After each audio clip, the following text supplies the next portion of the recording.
Good evening and welcome to the Town of Auburn Planning Board meeting of Tuesday, August 11th, 2026. Now called to order at 7 p.m. This meeting is being recorded and broadcasted live by Local Access Programming. Is there anyone here in the audience tonight that is recording tonight's meeting? There being none, please rise and join us in a salute to the flag. I pledge allegiance to the flag of the United States of America and to the republic for which it stands, one nation, under God, indivisible, with liberty and justice for all.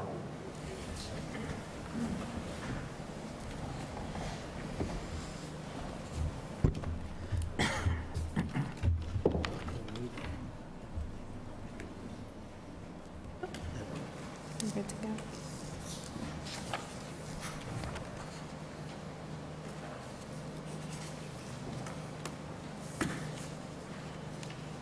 Okay, the first item on the agenda is amendment to the zoning bylaw, inclusionary zoning, ZA 26-1, continued from 7/14/26. Public hearing to add provisions related to inclusionary zoning for all developments with a net increase or development of 10 or more dwelling units. With this, is Paul here? Through the chair, I can give a brief update on the changes to the inclusionary zoning bylaw draft that have been made since our last meeting.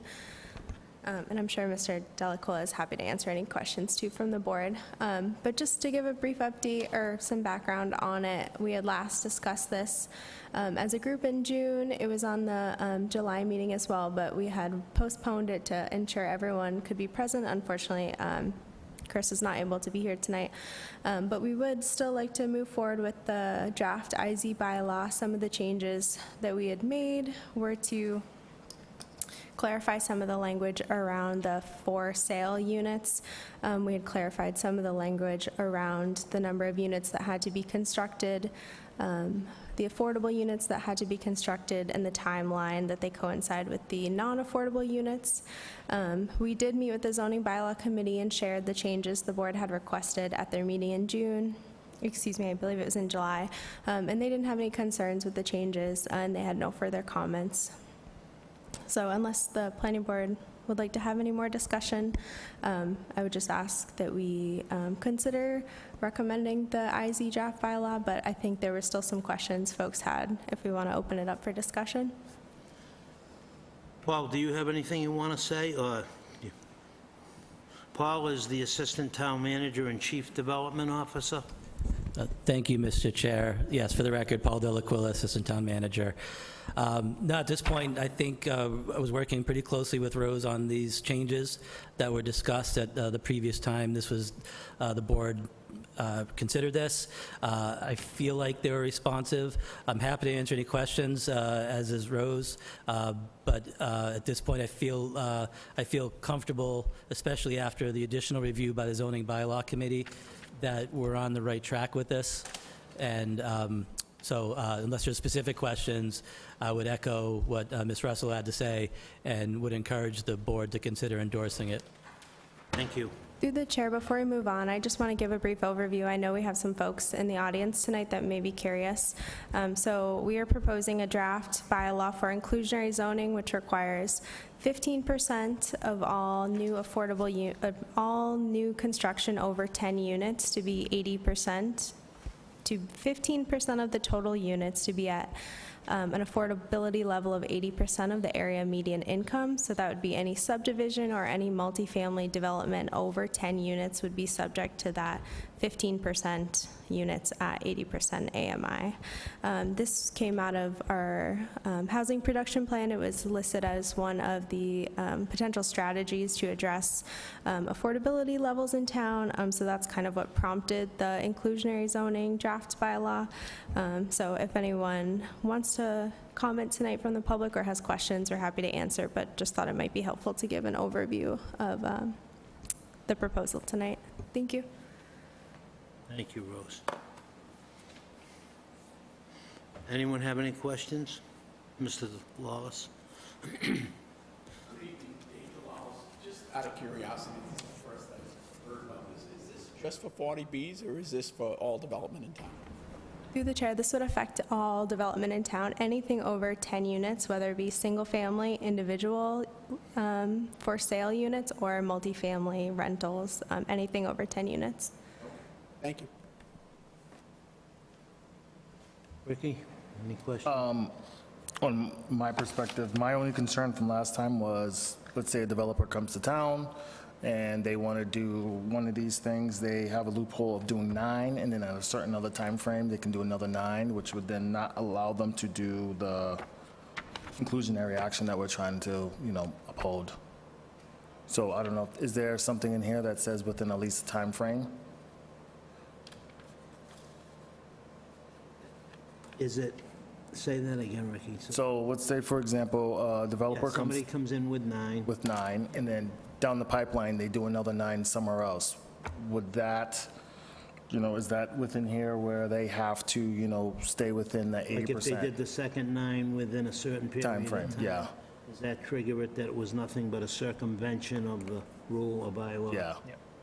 Through the chair, I believe we added language to the, I think it's on the first page, I don't have it in front of me, about phased developments, trying to capture people who come in with 9 and then later on develop an additional 9 or 1 or 2. So I think that language was trying to capture, folks getting around that.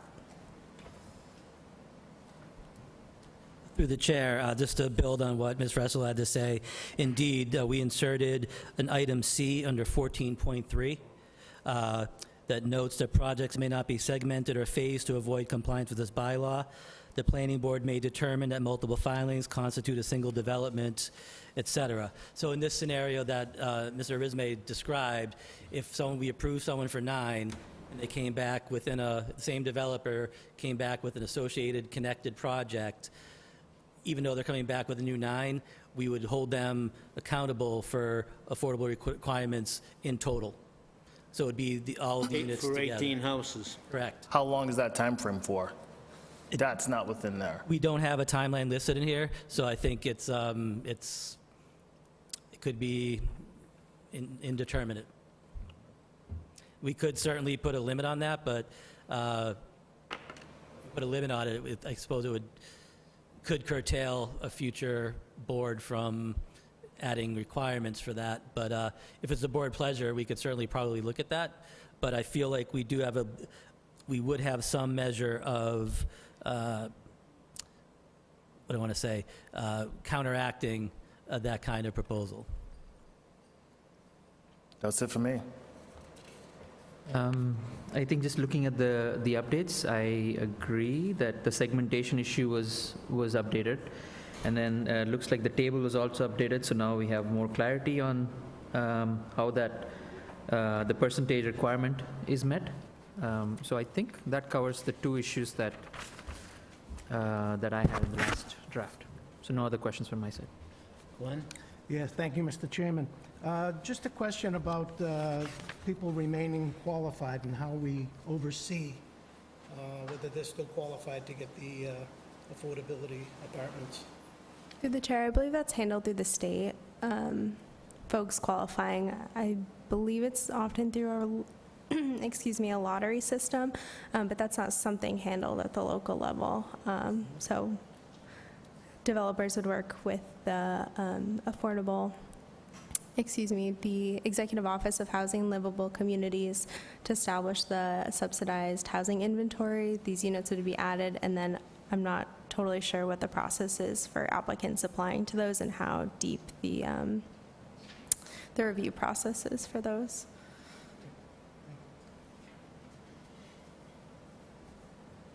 I don't have any questions. Do we have a motion to approve the amendment to the zoning bylaw, inclusionary zoning ZA 26-1?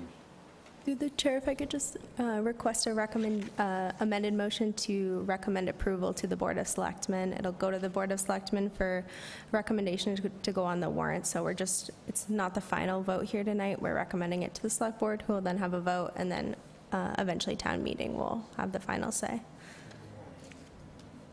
Yeah, to recommend.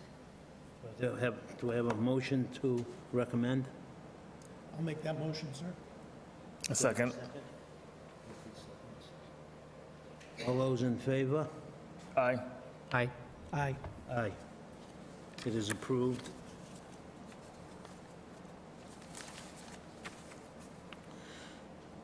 Okay, we'll move down to number 2, new business, amendment to the zoning bylaw, Regional Mall Overlay District, ZA 26-2. It's a public hearing to delete zoning bylaw, Section 4.5.5.1 and 4.5.5.2 in their entirety relative to the dimensional requirements, height in Regional Mall Overlay District. Do you have any questions from anyone on the board? I don't have any questions. One, so if we remove the height limitation, now the new height would be 80 to potentially 110 feet under special permit, right?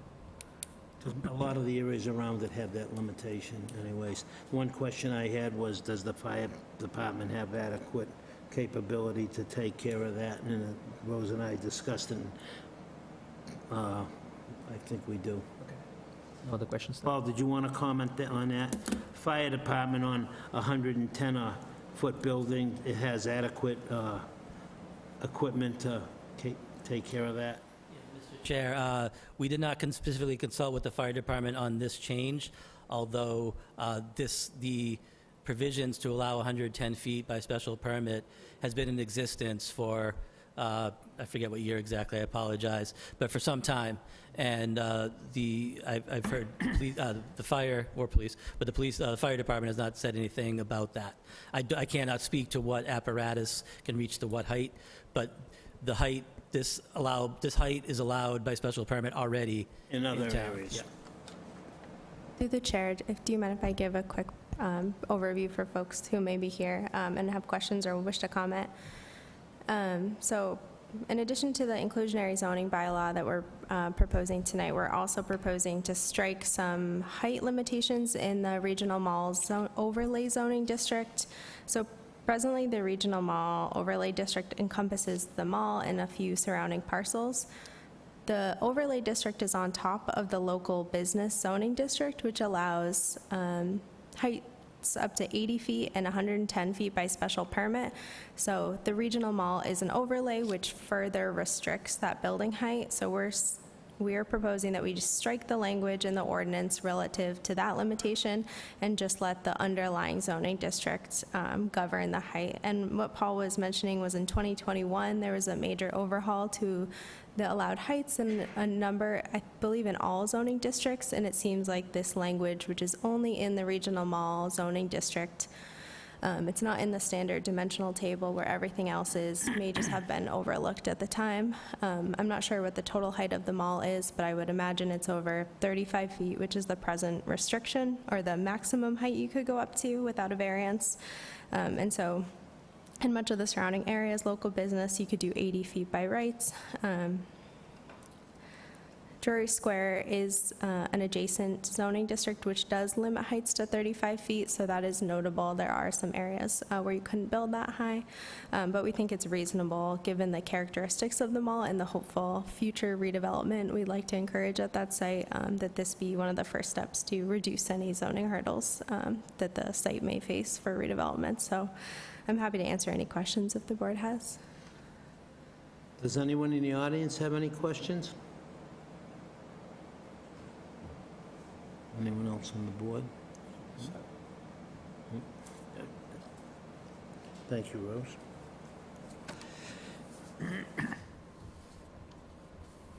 I have a motion to approve the amendment to the zoning bylaw, Regional Mall Overlay District, ZA 26-2. I'll make that motion. Second. All those in favor? Aye. Aye. Aye.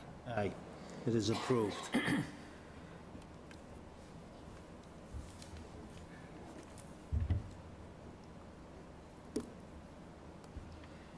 Moving on to number 3. We have a public hearing for 481 Washington Street. PB-26-6 is a public hearing for site plan approval to construct a 6,400 square foot building, a 2,400 square feet of which will be operated as a food service establishment with a drive-through, accompanied by a 32-space parking facility and other associated site improvements. Is the applicant present? Yes, Mr. Chair. Would you state your names and Robert Bronca, Branded Realty Group 2, 72 Shrewsbury Street, Worcester, Massachusetts. Hi, good evening. My name is Alex Wood, EIT, civil engineer with Thompson Liston Associates. And our traffic engineers from Kimley Horner here, too. Lisa Wan is going to be presenting. General overview, we have this property under agreement with Getty Real Estate Investment Trust, which is a publicly traded REIT, that is leasing the property to the current user. The site is a brownfield. It's contaminated. The DEP has a file on it. Our arrangement with them is if we're able to get the permits to do the development that we've presented to you, they will then come in, remediate the site to DEP's standards, and then there'll be a variety of deed restrictions on it. Obviously, it's never going to be able to be housing, daycare, childcare facility, anything like that. It will always be commercial, and we can't do any further excavation after the property's completed without their consent, because they have to come in and make sure the permitting's there. So we've done this several other times with similar sellers, and it's been very successful. The neighborhoods where we've done it have been very happy with the result, because, as you can see, the site now it's somewhat of an eyesore. There's a used car lot. They rent U-Hauls, and there's a little shop that sells like vapes and energy drinks. And a lot of this broken pavement, you can see the test pits where they used to discover a lot of the contamination. We'll be adding some amount of impervious surface, mostly in the back where you've got all that overgrowth. Behind that is a swampy, shrubby area. And most of the relief we're seeking, it's a very irregularly shaped lot. It looks sort of like a hammer or a pick, where it's got that arched frontage. It comes in like a square and then like a trapezoid in the back, because it's got two other owners on the backside. So it gets very narrow in the back where the wetlands are. So we don't need to disturb those. what's your total lot area? Total lot area is around 1.5 acres. I believe it's 1.54 acres. How big? Can you speak louder? Yes, sorry, about 1.5 acre. Thank you. So the area is, as you know, there is residential there, but it's largely industrial on Route 20, and there's industrial mixed in with the residential on the side streets on both Elm Street and School Street. And this would be, I think, a general improvement. We're going to be doing modern commercial construction, which would be typical of other newer retail properties on Route 20. We'll have an LSP monitoring everything that happens there so that everything will get done in accordance with all the state environmental laws. So we'll turn what's a polluted, ugly site into something modern, new, and clean, which I think benefits the residents, the health and safety of the residents, as well as the other commercial properties that other people have invested in town. We think it will serve largely customers that are already there. The traffic is already there. A lot of the employees for all the businesses I just mentioned are our customers. So we believe that will not be drawing an inordinate amount of new traffic to the area. And we've done an extensive traffic study, which our expert engineers will go through in detail. We have enough stacking, 12 cars, so that we don't believe that we'll be backing up onto Route 20 or Elm Street. Our service time at Dunkin' is 2 minutes at the drive-through window, and we meet that in all of our Dunkin' franchises. The other tenant we'd be looking for, we're talking to a convenience store, an operator that has numerous other convenience stores in the area. that we've done business with before. If that doesn't work, we might do two other retail uses, and if we need to come back, we'll come back, explain everything.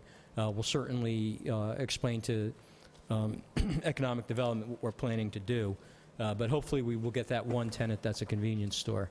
And they're an A-plus operator. We have a similar property at 590 Southbridge Street in Worcester, and that's the operator we're talking to. We also have one at 270 Boylston, Shrewsbury Street in Boylston, Mass, with that same operator. And 185 Madison Street, Kelly Square in Worcester, with the same family.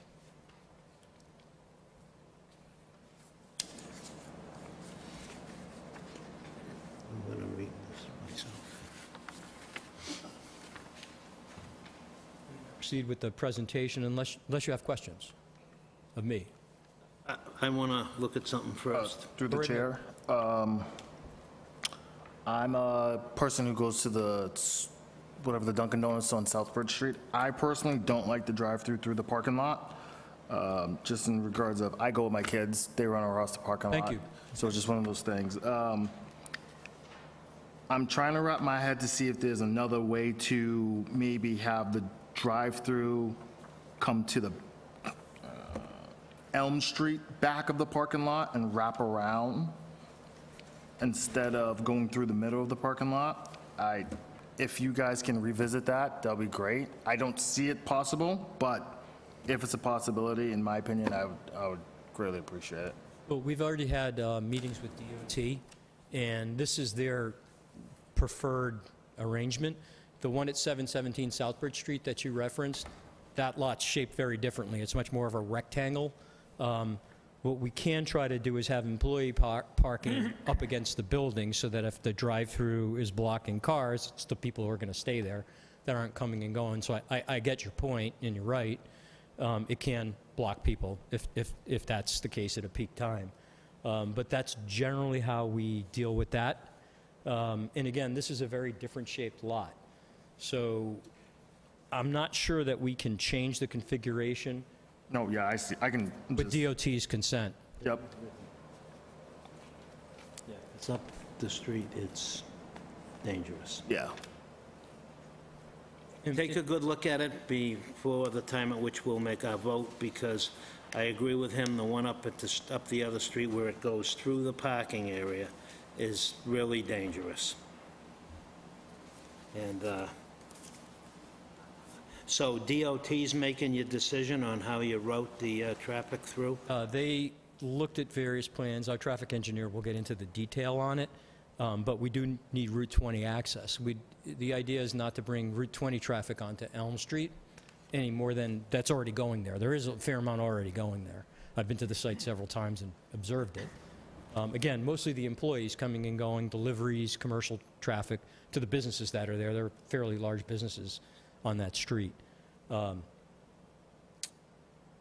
We will take a hard look at it. Yes, please. Yeah, if you can. I'm looking at this, again, as an engineer, I don't foresee this changing, but if you can take a hard look at it, greatly appreciate it. Sure.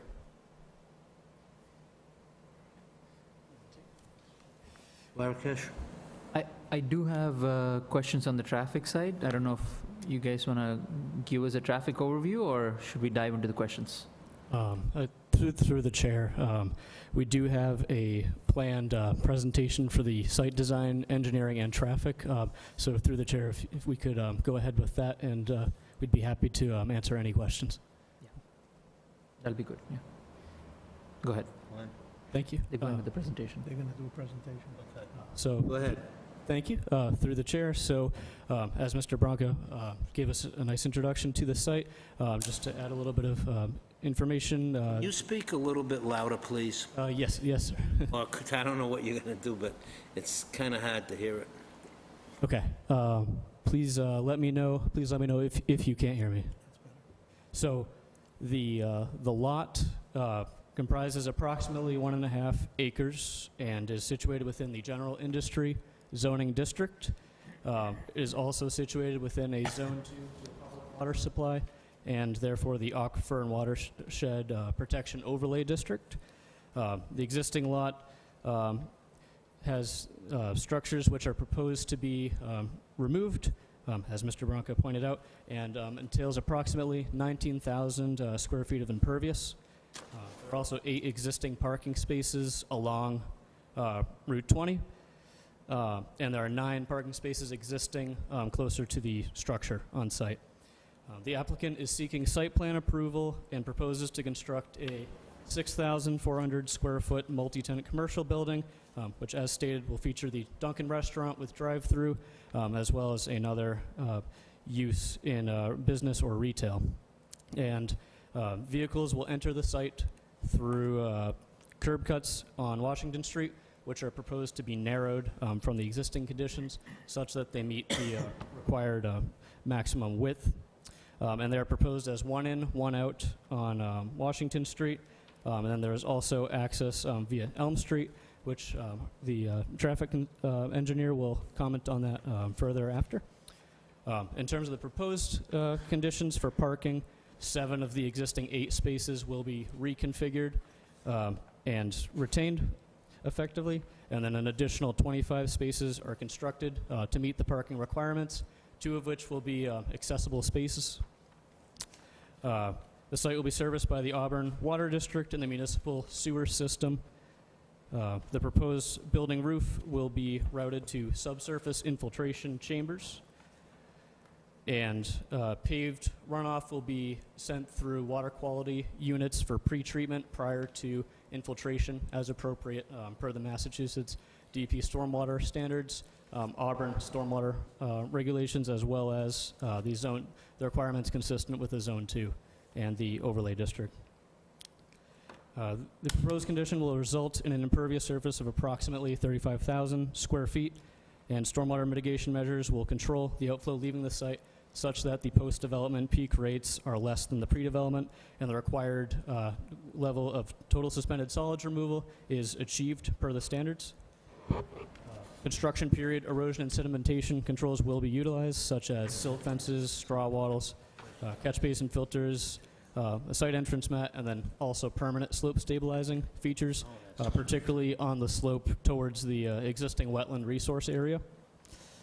Existing trees will be protected to the maximum extent practicable, and additional new plantings are also proposed per the landscape plan. And there's also board fencing proposed for the abutters for screening, in addition to the plantings. The applicant is also applying to the ZBA and the Conservation Commission for approval as well. And that's all I have to say about the site design itself. We have a representative from Kimley Horn to comment on the traffic specifics. Thank you.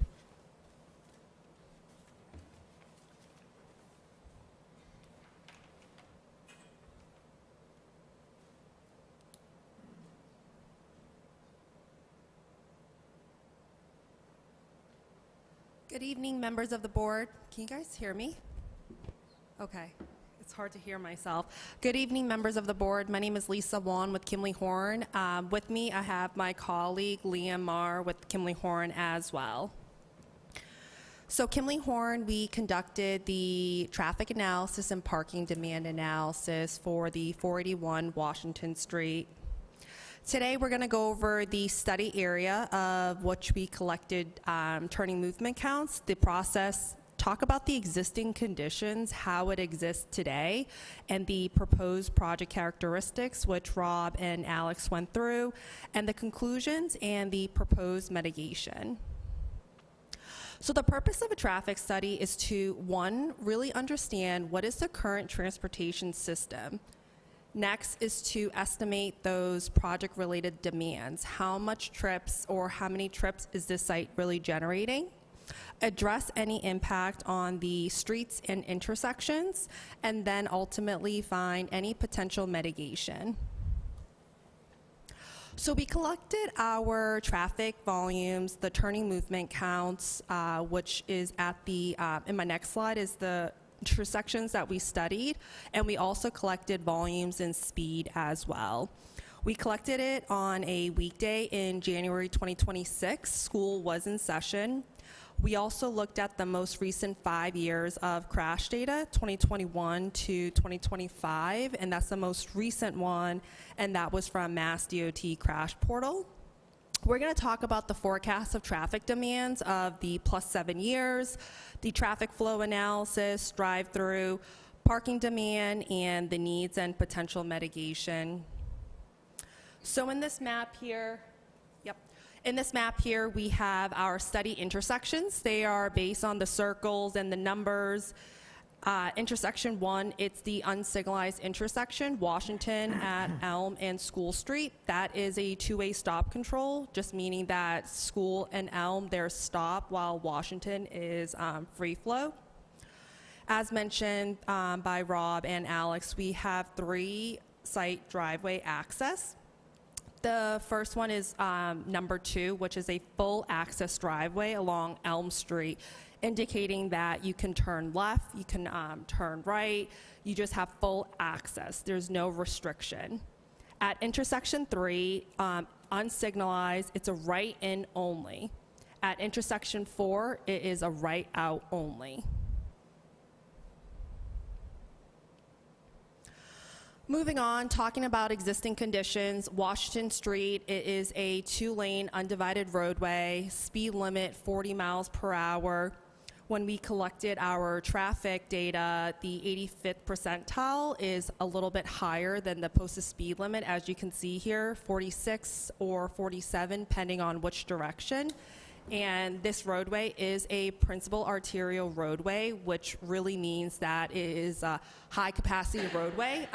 It's a regional mobility connector, and this roadway, it is under Mass DOT jurisdiction. I'll explain a little bit about our DOT meeting as well in a couple of slides. And these pictures are just showing when we were out there and just giving you some context as well. Here, we just really want to understand what's the current traffic volumes along Washington Street. We conducted the counts back in January 2026, and the average weekday volume, it's about 21,000 trips. And then if we look at the AM and PM, that's when we're really looking at that worst peak hour. Really want to make sure that encounters commuter and also school traffic, hence it's the AM and PM. We're also looking at crash data, as I mentioned. The source is from Mass DOT Crash Data Portal. This is the most recent 5-year crashes. 37 reported crashes at the unsignalized intersection, Washington Street and Elm and School. 51% of those were angled crashes. There were no fatalities. There was 1 serious injury crash, as noted in the bullet point. Also there, when we were looking at the type of crashes, there were about 9 rear-end crashes, 7 side swept crashes as well. There were also no highway safety improvement program clusters, which is HSIP, but it's basically indicating geographic groupings of high crash locations from Mass DOT Crash Portal as well. So along the study areas, there were no top crash locations identified by Mass DOT.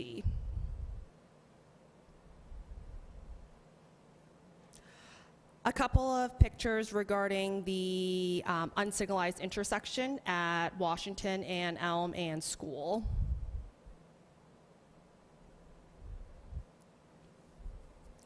We talked a lot about the project, but just to remind everybody is that this is a Dunkin' with a drive-through and inclusive of a commercial space. We do have 2 different square footage. The drive-through, 2,400 square feet, and the other commercial space, it's about 4,000.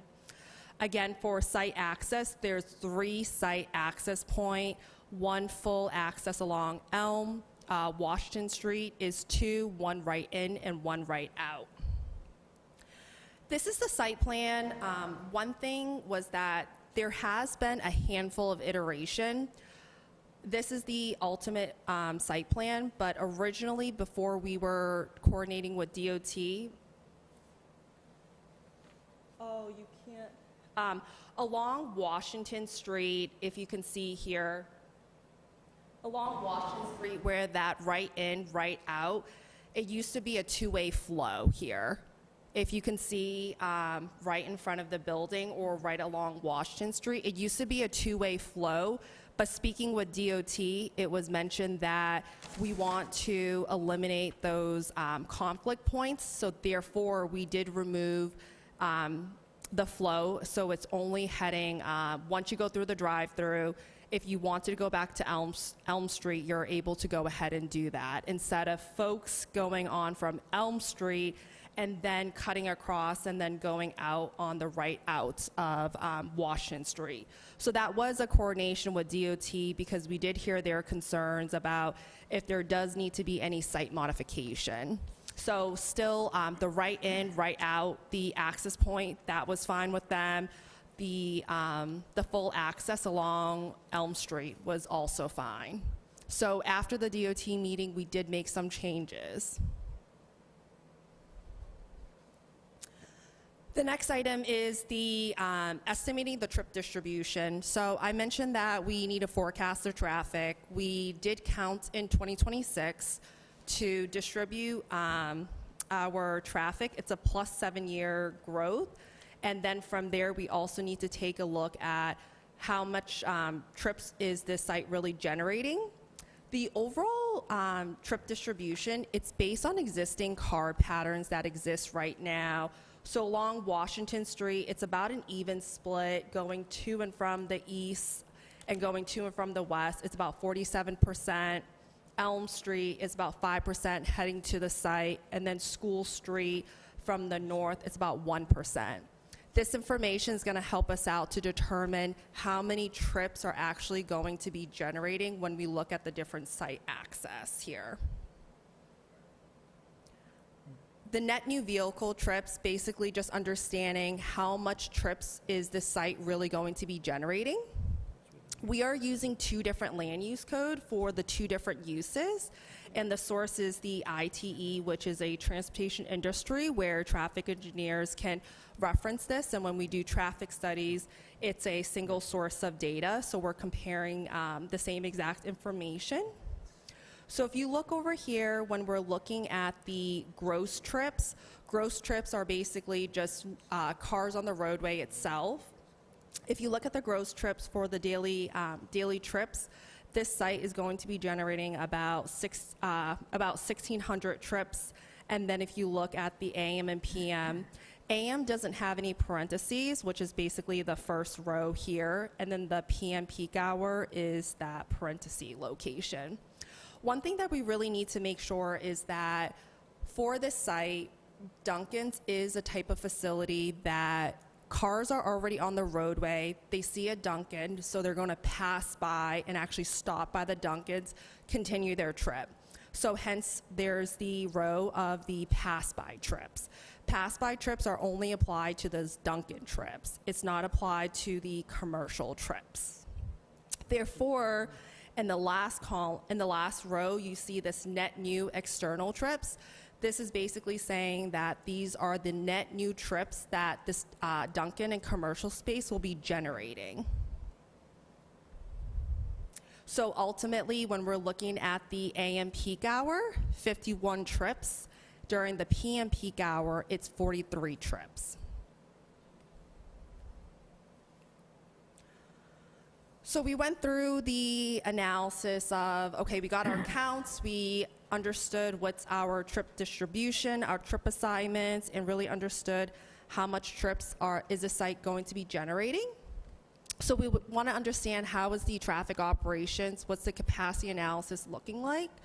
So the unsignalized intersection, it does operate poorly, especially when you're looking at that southbound and northbound approach, because it is a stop-controlled intersection. Washington Street, it is a high-volume street.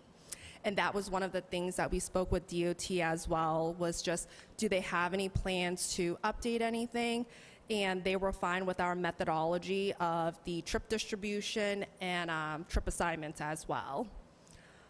More detailed is that the northbound right turn, when we're looking at the Elm Street approach, it does degrade from like an LOSD to an LOSE under no build conditions. What that means is that even without the project, this intersection for that northbound right turn movement, it does degrade for the project. When we do add on to our project, this movement does degrade further. However, the existing and the no build and build conditions, it's operating like that now. So there is a high volume along Washington Street. Vehicles are going to be approaching Elm Street and School Street. They're going to experience some delays. We mentioned about the drive-through lane capacity. We do have some coloration just to help you all out. So the, I guess, like little darker red and this bright red, those are the 12 vehicles stacked, and that is within the drive-through mark lanes. So that's what Rob was saying about the 12 vehicles stacked. However, when you look at this orange set of vehicle colors, that's about 8 vehicles, and that's beginning of the parking lot all the way to the drive-through here. Okay, so that's about like 20 now. And also, there could be like an additional 3 to 4 vehicles that could be stacked until spillback to Washington Street. So ultimately, this site does provide more than adequate storage for the drive-through lane because it's about 23 before you really spill back onto Washington Street.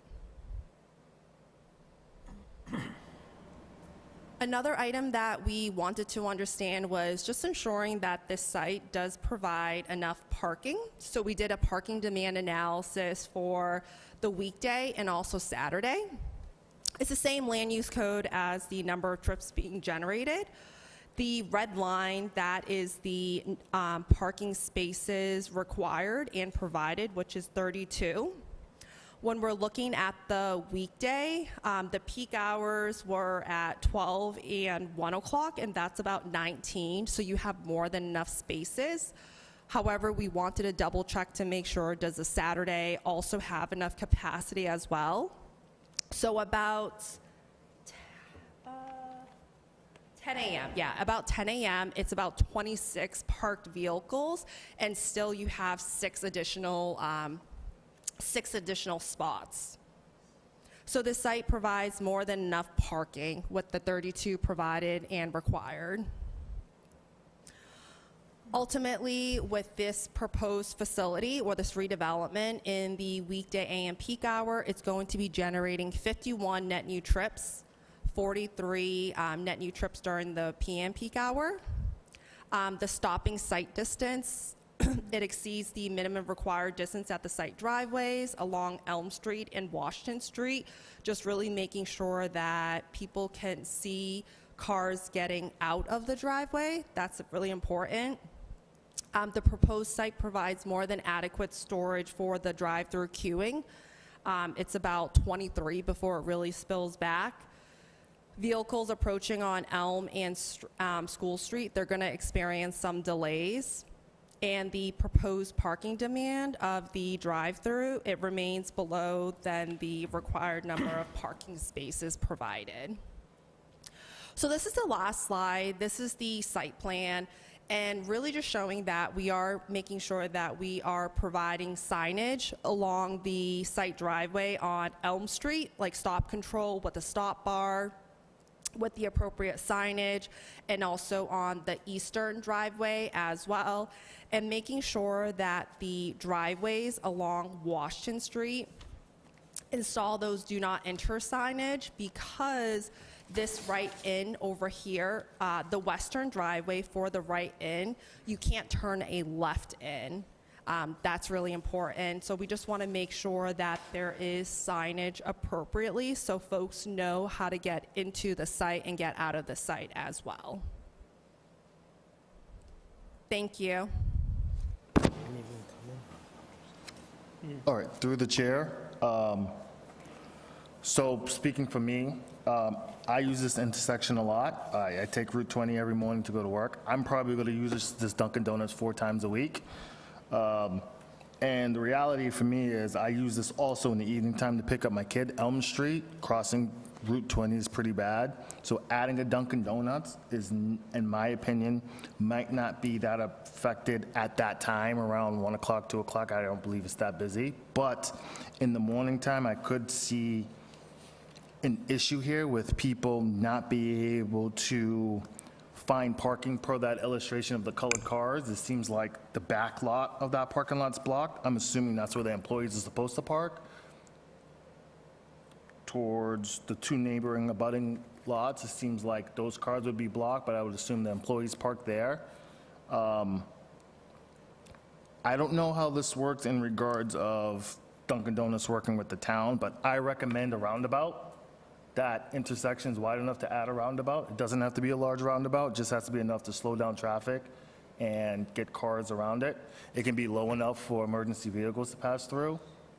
But that island that's on the corner of Elm and Route 20, I don't know if we can probably give that up so that the roundabout can be possible. That's just my recommendation for that whole scenario. May I reply? Rick, thank you for your thoughts and thank you for your comments. And this is an illustration of worst case is that if Dunkin's was extremely packed, it would block. But as Rob was mentioning, I think the service time you said 2 minutes. Yeah. That's not really realistic in the aspect of a lot of people go to Dunkin' Donuts and just order right there in the drive-thru on a rainy day because they don't want to get out the car. And it's an average ultimately Right. as well. I'm just preparing for worst case.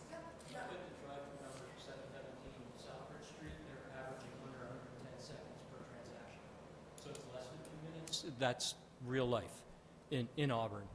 And again, I believe, as Lisa mentioned, eliminating the left turnout onto Route 20 is going to help, because that's not what the case is now. It's really hard to do. I've tried to do it. It's difficult. Again, we don't think we're going to be bringing new people. These are people that are already there, and we'll be relocating another Dunkin' Donuts to this site. So that's something to mitigate that. In terms of the drive-through, I think you're right. You're an engineer, so it would be, I think, almost impossible to not have the drive-through come through the parking lot. We've got almost no Dunkins where that's the case. Where we have enough land, even then, you're going through some portion of the parking lot. Right. What I would propose is maybe putting up a 5-mile-per-hour speed limit sign. And again, we're only going to be busy for 2.5 hours a day, where it could be like that. Most of our other businesses spread out, and it basically falls off a cliff after 11 o'clock in the morning. So in the afternoon rush hour, it's not going to be an issue at all. It's just, as you mentioned, the morning hour. Yeah.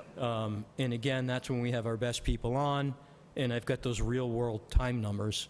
And we've done better than 110 seconds. That was just last week, the average time every morning for over 7 days. The island, this storage, the snow storage location on the corner of Elm and Route 20, is that part of the lot? It's not being touched? I can't really tell. All right, thank you. If I may, through the chair, that area of snow storage is off the lot, and so we are in receipt of comments from DPW who have addressed that issue, and that's something that we believe that we have enough storage on the site locations that we won't need that location anymore. So. And it's been our practice, we'll use snow storage short-term, and then we generally come in and remove the snowbanks. We do that on all our properties. We have equipment for doing that. We have a place to bring it. And that's a regular practice on all our properties. And I think you probably saw it last winter on Southbridge Street. So on the property on 717, you remove the snow all the time? There, you can push it in the back, but yes. Push it in the back where? To the left of the dumpster? Yeah, and then we have a loader come in and take it. And the time you stated, 110 seconds, that may be sometimes, but it's not consistent, because I've gone there probably every day since it opened. Thank you, first of all. And again, we get call-outs. People don't show up because they get paid anyway if they call and say they're sick. That happens, and sometimes it happens, we can't be perfect, but again, that was our average service time last week. And that's fairly consistent. We beat that sometimes too. We try to get under 90. That's our goal. And again, if 2 or 3 people call out, one of my daughters had to go work, not there, on Grove Street in Worcester because that happened. And the other one had to go to another store on Shrewsbury Street because that happened. You got some real good people and some that aren't. We're blessed with our good people. I'd say about 60% of them are top-notch aces. It's the other 30, 40% that turn over a lot, that aren't as dependable, but we're doing our best. Did you say you were going to relocate 717 to this site if it was approved? No, the one in the Shell station just down the street on the other side of the road. When that lease runs out, we have obligations to the So landlord. 717 is going to stay there? Yes. Yes, sir. As Ricky said earlier, really take a look at that drive-through to see what you can do. Chair, I have a few questions. Oh, just one more thing to address. So Rick also mentioned about the intersection as well, and that was one of the items which we brought to DOT because we wanted to ensure site access along Route 20. That made sense, and also the intersection as well. We coordinated with them. We asked, are there any upcoming project? Are you guys looking at the intersection to solve this issue right now? They mentioned there's nothing in the plans, but as this project progress, we bring it up to their attention. They're going to see the actual traffic study as permitting goes through. It's just more awareness as this project goes through. But that was something that we coordinated with DOT District 3 on. Understood. A fairly large state in town easement area too. So in terms of future improvements to the intersection, I'm not a traffic engineer, so I don't know that you could do a roundabout there, but, I mean, we'll cooperate with whatever makes things better. You know, we want to be good neighbors. And again, this is the Zone 2 Aquifer Protection Area, and right now, I don't believe there's any stormwater management on that site. It's all going right into the wetlands, all the runoff right now. The improvements we're going to do is going to greatly control that and protect that aquifer protection, which I know is very important to the town and certainly to the state, and certainly the law requires that. Part of the conservation, me, myself, I don't see erosion control. Would that be presented into the conservation tomorrow? Through the chair, so yes, we have erosion control plan. Actually, I can briefly pull it up if you would like, and we will certainly bring the commission through that too. Just for reference. What's that number? So on sheet number 1.2, we have the construction period erosion controls, and then also we are calling for permanent slope stabilization on the grading plan for proposed grass slopes. Marrakesh? Yes. Done, Rick? Yeah, sorry, go ahead.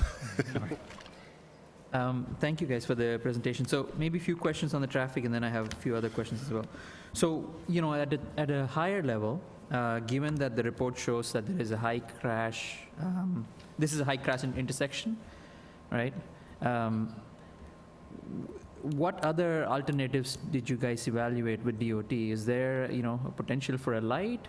Is there anything else that we can be added? Because we already have a site that's prone to high crashes. We've seen one severe accident as well. Then if you're adding more, and then now if you're looking at 51, based on your analysis, 51 net new, vehicles coming in during peak hours, that's going to create more stress in that region. So what is the solution that you've identified? Great question. Thank you for that. Again, that was one of the points why we wanted a court. We have the slides, like on the laptop, it does show the crash data analysis, but on the screen, it's not showing. But for this intersection itself, it's 37 reported crashes. It's not a top location from DOT's standpoint, but yes, it is higher, the crash rate is higher than the District 3 unsignalized intersection. Again, we coordinated with DOT to see if there are any upcoming project plans. This is a DOT intersection because it's on Route 20. It wasn't on their radar at this moment. We did take a look to see, does a signal, is it warranted? We do have limited data because we only did peak hour counts, and when you do a traffic signal warrant, ideally you should really get that full 8 hours, and ultimately it's not meeting that we need a traffic signal at this moment, and we don't have all of the peak hour times as well. We're coordinating with DOT on this. Yeah, okay. I think that's the thing. I think we need to get a better clarity from you guys, from DOT. The other thing that I noticed based on what you said was you guys did the analysis in January of 2026, right? Yes. I think it'll be important to take a summer view as well. I mean, especially, I would say, April, May, and then coming into June, because traffic, backs up from Mass Pike, and, people end up using Route 20 a lot. So what you see in January is definitely different from what you'd see in summer. Thank you for that. One thing that we want to account for, so when we do our counts, we also reference Mass DOT seasonal adjustment factor as well, just to understand, is January up or below or average? And I don't recall, but I can check in a minute regarding if we did apply a seasonal adjustment factor or not. But we always make sure that we are checking to make sure that our traffic is in line with that seasonal adjustment factor. And again, it's during school traffic that we really want to make sure it's a commuter peak hour. But when you account for that seasonal adjustment factor, it does come into play. Yeah, I think we've done this in the past too with traffic studies. These are based on some, metrics that the state has put forward and, highway departments have put forward. But in reality, I think we see a different flow on traffic side. On a day-to-day basis, we know what traffic goes through, and that has a different impact on the, compared to the numbers that you see in the studies, right? So I want to make sure that we capture, real data than empirical data from the metrics, right? And thank you for giving me a minute. So looking at the data, we did apply a seasonal adjustment factor. January is below the average. So that information, we did upscale our turning movement counts by 1.06 and then 1.04. So that was accounted for, but understood that we're using a standard metric. The other thing on the traffic itself. So when we look at, the 205 projected vehicles, right, on Route 20, right, and then of that you said 83% are pass-by vehicles, so you're only seeing 51 net new vehicles coming into the driveway. So is that 205 based on the January data? No, so the net new vehicle trips, on how we're estimating trips, we're using ITE, which is the Institute of Traffic of Engineers. This pass-by, it's a standard for that particular land use. It is not tied to any months, days, or anything like that. The only thing it's really connected to is that AM peak hour or PM peak hour or your daily trips. So this would be for, a site at another location, same exact scale, and if they did the study back in April, it's the same exact number of trips. Pass by again, like Rick kind of made a comment of, he's already on the roadway, he would stop by to grab something and then lead on to his way. So pass by are those types of trips. People are already on the roadway, they're passing by to grab something and then continue on their way. Those net new trips are going to be those new trips that did not exist that would be coming. And again, the pass-by trips were only to the coffee, the Dunkin' Donuts spot. It's not the commercial space. Would the plan require a separate cutoff lane on Route 20? So is there a separate dedicated lane for people to take a right turn into the lot from Route 20? No, it's Right in and right, it's a right in and right out, and there is a little bit of a shoulder along Route 20 as well. It's a right in and right out. Yep. Okay. Escape lane next to the drive-through lane. So if you're just going out and you're not in the drive-through, you're pulling out of the parking lot, you're not tied up with the drive-through traffic. The other thing too is doing it during the school year. As a father, it's more important to me. Between 6:30 and 7:30, that's when you get that traffic, and we're busy then, hopefully. And slowing things down, I think, is a bonus for that in that respect. But again, we expect this to be a normal Dunkin' location. We don't expect it to be outsized business, and we expect it to operate probably the way our others operate. And again, school buses, young drivers, high school kids, not super experienced behind the wheel. That's kind of what's most important to us, anyway.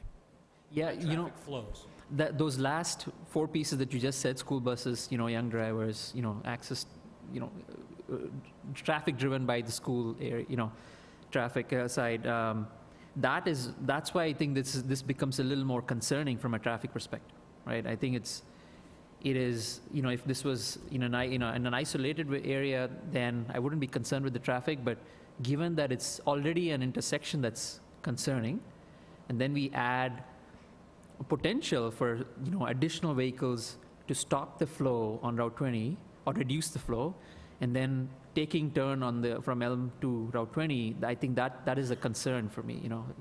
Again, having the right turn in, right turn out from Washington Street, I think addresses a lot of that, because it's just a natural flow. Everybody knows where to go. They're funneled to go to a certain place. It's a free-for-all right now. Nobody's going to be taking a left going back into that intersection coming out of this site anymore. And again, it's a limited period of time for us, for our business. In the PM traffic hour, essentially irrelevant, unfortunately. So it's not going to, kids coming back from school, unless they're stopping there, it's going to be really a non-factor. So maybe, as you're talking about it, I was thinking of one thing. Lisa, the percentage charts that you showed, right? The 6% coming in from Elm, 1% from school, right? And the rest of the traffic going through Route 20, 47, I believe, right? Now, with the Dunkin' right there, how much of an increase is traffic from 6% to what on Elm? What is that increasing to?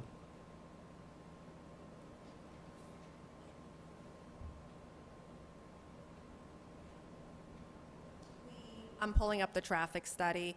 Inside, it does say specifically of how many new trips. If you can just give me a second here.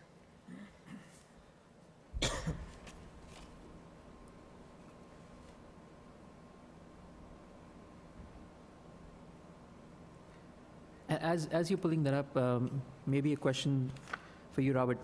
The additional, this Dunkin' uses 2,400 square feet, right? And then there is the additional 4,000 square feet. Could that be adjusted, if we see a traffic, challenge operationally?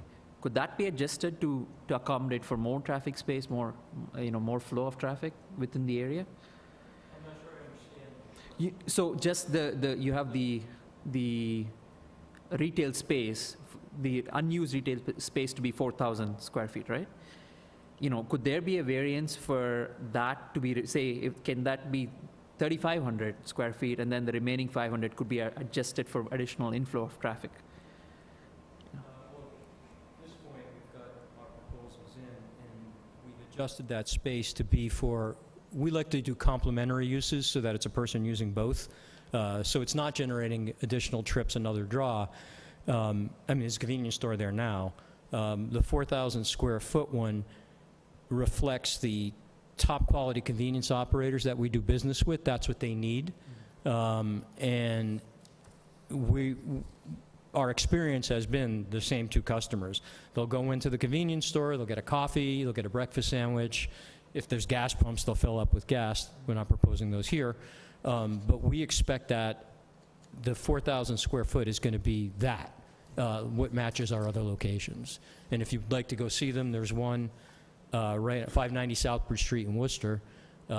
That's that same operator, and you'll see how that works. There's gas pumps there, but that's generally, that's our plan.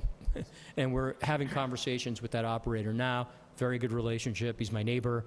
We're good friends in business together as landlord-tenant. We're tenants in some of their buildings. They're tenants in some of ours. So one, given that we have a lot of, at this point, there is a lot of data, and a data analysis based on standards in the industry, there is a lot of uncertainty, at least in my head, on the drive-through operations, the turnover for the drive-through operations from a traffic perspective, right? So could there, would you be willing, and this is just my thought, is if we have a post-opening traffic analysis, right? We keep monitoring the traffic. Once you open the Dunkin', we monitor traffic. We see a lot of challenges there with traffic backup and all that. Would you be open to have mitigations after? I guess it would depend on what the mitigation was, and is it on our property that we can do it just by you asking? That we certainly would do. Again, I'd propose speed limit signs and better markings so that on the inside there's, right now the traffic flows the way it flows, but we could make some changes there or have better, clearer markings. Like if you're in the drive-thru, you need to be on this side. That we can definitely do. I think I'll pass it on to Glenn. Yeah. I'll come back. I just had one question, sir. How often do you get tractor-trailer deliveries? The 2,400 square feet allows us to do it once a week. Smaller, we would need more. Thank you. So the 2,400 square feet is a Dunkin', like up on Southbridge Street? Very similar, yeah. And what was the 4,000 square feet going to be? Probably a convenience store. We haven't signed anything yet. It's just somebody we know well, that they do a really good job. They're in a very clean operation. Because you've got in that 32 parking spaces is to accommodate both. 32, yes. The calculations come out to 34, I believe. Oh, no, it's 32, I'm sorry. We initially thought we had 34 spaces, and the town asked us to eliminate the other two. So 32 is exactly what we need. I had one more question, Mr. Chairman. Thank you. Could you tell me which route the tractor-trailer would take when he comes in to make his delivery? We'll visit that with, but I would gather Route 20. I don't think they'd be going down Elm Street. And they would follow the traffic flow, and they would use that bypass lane by the drive-through to unload so they're away from the flow of traffic on the site. There maybe takes half an hour for them to unload, because they don't put anything away. They just drop it in the back of the store and then get on their way, because they've got other stores to get to. They have GPS trackers on those trucks. They have time limits. And they would go right back out onto Route 20, which I think most appropriate for a tractor trailer is there, not on Elm Street. We would want to see that defined on the print. We can make that change. Yeah.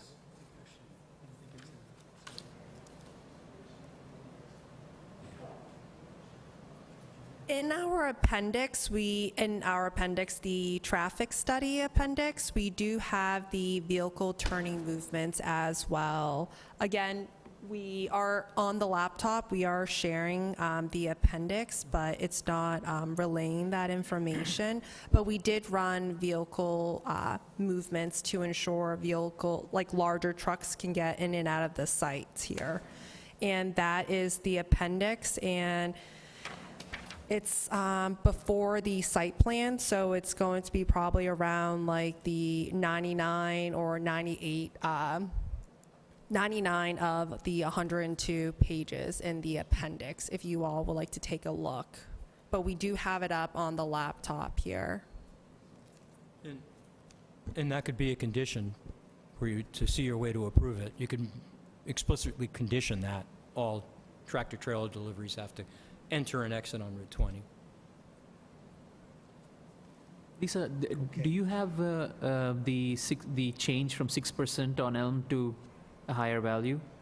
Yes, so it's on the traffic study as well. It's on page 25 of 36. Again, sharing my screen, but when we're looking at that 5% on Elm Street, that northbound left, it's generating like one trip. It's one trip that we're generating because it's, the total of the PM peak hour is 43, and the AM is about 51 trips. So from Elm Street going directly to the site, it's one trip.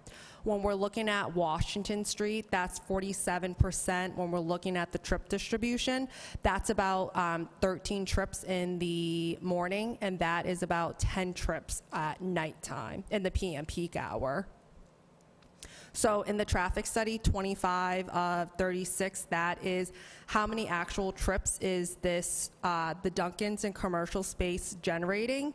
And then ultimately, if you go to page 27 of 36, that's going to be our future build conditions, meaning that the traffic of the 2026, they were grown by 3%, added if there were any development projects, and then this adds into our project itself. So maybe I'm a little slow here. So of 51 new trips that are added, the net new trips that are added, how many come out onto Elm? Yep. And that's just one trip? Is that what you Oh, no. Coming out of Elm, it is about 13 in the morning and 11 in the afternoon. That's coming from the site driveway going out to Elm Street here. Per hour? Huh? 11 in the morning per hour? 13 in the morning, right? So it's 13 in the morning, 11 in the PM peak hour. So 13 cars in an hour are added on to Elm from the driveway, from the drive-through.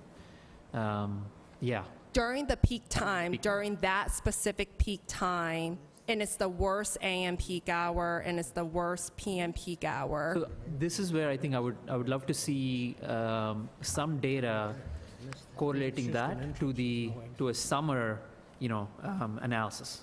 This is based on the January 2026 analysis, right?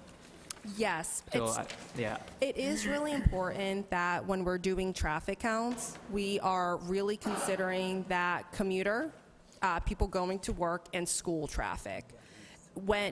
If we did counts in January and June, it would minus that school traffic. Well, maybe we do August or September, right?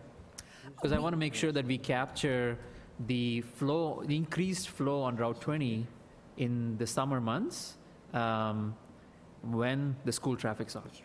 And same thing in the shoulder months, in April, May, right? Again, we did account for our turning movement counts for the traffic data collection. We did adjust our turning movement counts because the seasonal adjustment factor. So we adjusted the counts along Washington and Elm Street to account for that, to ensure we are not undercutting traffic. So we upscaled our traffic volumes from that. Typically, when we do a traffic study, it is going to be during school time, double check seasonal adjustment factor. But ultimately, we are not doing counts on multiple months. We use that seasonal adjustment factor to ensure that we're capturing traffic flow across a particular roadway, and then also if it's urban or rural as well. Thank you. Mr. Chairman, I had one more thing. Yes. I would suggest that as a condition, that we would have maybe the first 2 weeks that you were open, to have a police detail there to just ensure, additional safety, a police So presence. people learn the pattern? Just, maybe even just to slow people down. Well, I think also for us to understand the traffic impacts, right? Yeah. Mostly, yeah, but we Maybe can just come back. during the morning, like from 7 to 9 or 7 to 10, something like that. For 2 weeks? The first 2 weeks you're open. Yeah, we could probably do that. Through the Chair, if I could just add quickly before we move on, I think these are all great points. I just want to make note that we did send out the traffic study for peer review, and we are waiting on feedback from Chapel Engineering. So I guess I'm just curious. I think, that would definitely be a great measure in terms of safety, but just in case they have any other comments and concerns before we, I would recommend that we continue to get that traffic study if there's any concerns that rises or that brings up for the board to consider. But I don't want to stop any discussion, so feel free to continue. I think the board's comments, whatever we may get from the public, the traffic study review, when it comes back from Chapel, that they've heard a lot of things here, and you'll hear more after that comes back, that we're hoping you'll address. Yes, and again, your peer review, they're your engineers, they're going to verify everything that ours have done. And The other thing, too, I want to note is that Getty Realty, being the New York company they are, gave us very strict deadlines. So in 90 days, this is over. If we don't get our permits, we won't be able to move forward, and they'll just keep... well, we're going to need to see certain I things. understand, you need to do your And that- job. and, we can't, The town we're needs not to going to take care not of do its- it because you couldn't meet the deadline because of Getty. And there's going to be a lot of other things imposed on here because you're going to do food service and you're in a contaminated site, everything from the Board of Health and everybody else. Any questions from the audience? Excuse me, I'm so sorry. You have to come up and speak into the microphone. Please state your name and town of residence. Thank you.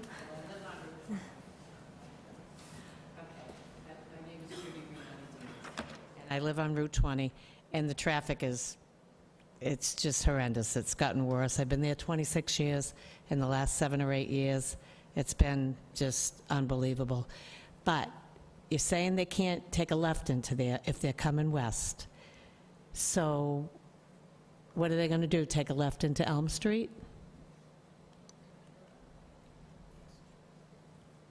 So can they get into the drive-through through Elm Street? It's a good question, so.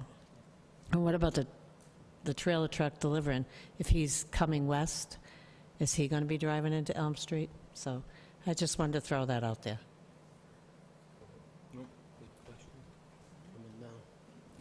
So again, the tractor-trailer... Mrs. Goodrich? Again, the tractor-trailer, we agreed that, we would agree to a condition that they can only enter and exit through Route 20. And the tractor-trailers are owned by a co-op that are owned by all the Dunkin' franchisees in the country, so they work for us, so they would have to comply with that. We would make sure that that happened.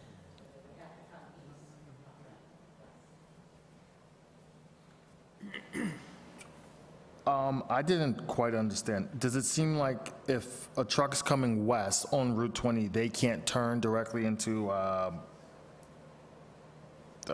don't even know, let's say the second option, the middle option? They do, we have a giant national logistical mapping software, right? So their routes are already pre-programmed before they leave the warehouse with their trucks, with their goods. And that stuff's all included in that routing. So they would probably go to a store further to the east before they came to this store, so that they would be in the proper position to get in and out. It happens all over the country, all the time. We have some very tight sites in Worcester, and there are restrictions like that, and they comply with them. Good evening. Excuse me, Doreen Goodrich, 5 Lower Windbrook Drive. Mr. Chairman, members of the board, you have asked some really excellent questions tonight. I really appreciate you serving on this board. I had no intention of speaking on this article, but as some of you know me, I have been a very outspoken advocate for Route 20 safety. I have lived on one end of Route 20 to the other. We advocated for the light at Hill Street, finally got that. The crosswalk for safety for people down at Price Chopper. Route 20 is a dangerous road. I really didn't plan on speaking, so I've been kind of scribbling notes here. my concern, again, the driveway that we're talking about going onto Elm Street. I travel Elm Street regularly, and through the planning board, you know, we've had a lot of new housing developments going in there. We've got to start thinking about the impact on the residents. You know, do we want delays, like you said, for the school buses? Do we want delays just for the average resident sitting there? You know, it's, the cars are going to be in queue. So if it's an unsignalized light, I don't see, maybe Mass DOT does, but I don't see the difference of going 20 yards down from the light to the Dunkin' Donuts entrance. And who are you inconveniencing? You're only inconveniencing the Dunkin' Donuts customers who are pulling in and out. The people on Elm Street can still pull in and out. It's just, it's a very, very dangerous place. This morning, you know, when I was leaving this morning, I stopped. There was a horrible accident on Route 20 again. Airbags deployed, driver trapped, 3 cars involved, 1 tractor trailer. So I'm very, very familiar with this. You talked about the service time, and I just respectfully, I don't think the service time matters if you can't pull out onto Route 20, because I live on Route 20, and there are mornings that I just say, come on, I just have to get to work, because I've sat there, no lie, I've timed it, for 6 or 7 minutes just waiting for an opening to pull out. I wrote unknown retail space, but you mentioned it would be convenience store. Well, I don't think that somebody who is just going in to buy a lottery ticket is also concerned about a Dunkin' Donuts. So I don't think you are going to have all of the same customers. Somebody who goes in to buy a pack of cigarettes at a convenience store isn't the same customer at the Dunkin' Donuts. Lots of new something I wrote. Hold on a second. I know, they're talking about the passerby. Well, anyone who travels Route 20 knows that everyone's getting off at the 146 exit because their Waze tells them to, and they're traveling down the entire length of Route 20. And besides putting it in their Waze and telling them to get off at 146, they've also put into their Waze the closest Dunkin' Donuts with a drive-through. And they'll be coming too. And that Route 20 block-up happens probably at least on Thursday, Friday, and Saturday, where they get off the Pike, because it's totally blocked, to get onto Route 20 to try to get by wherever they're going. You know, if I'm all over the place, it's because I really didn't plan on speaking tonight on this, but I feel so strongly about the direction that we're going on. I'm going to be speaking at one of the hearings later on, but I think that, you know, Mass DOT, number one, really needs to step up and look at the number of projects that are happening, because it's incredible what's happening on Route 20. And we choose to live in Auburn, we choose to live near Route 20, but that doesn't mean that we have to continuously have these negative effects on us. So my last note here is, thank you for your thoughtful questions and comments, board members. Thank you. Ricky, anything else? I have a comment in regards of maybe extending that drive-through line closer. Maybe not extending the drive-through line, but maybe have an additional line saying, hey, if you're going to be in the drive-through, be on this side of the parking lot. Yeah, no, I think we discussed that. Yeah, you said that, absolutely. yeah, I think it's a good idea. Yeah. Address, you know, our neighbors' comments. The town's getting commercial growth, which is good. Traffic in a commercial area is good. Yes, traffic needs to slow down on Route 20, no question about it. Just visiting the site, I understand, and you're right about the Waze direction, right? Again, you know, we're a known entity, a known business, Dunkin' Donuts in Massachusetts, right? Everybody knows what it is. We're not introducing anything new or exotic. And one thing I've learned is that most of our customers are regulars. There are people in town, and they learn the traffic pattern. They learn what works, what doesn't work. They'll change Dunkin's if it doesn't work. They'll go to a different one.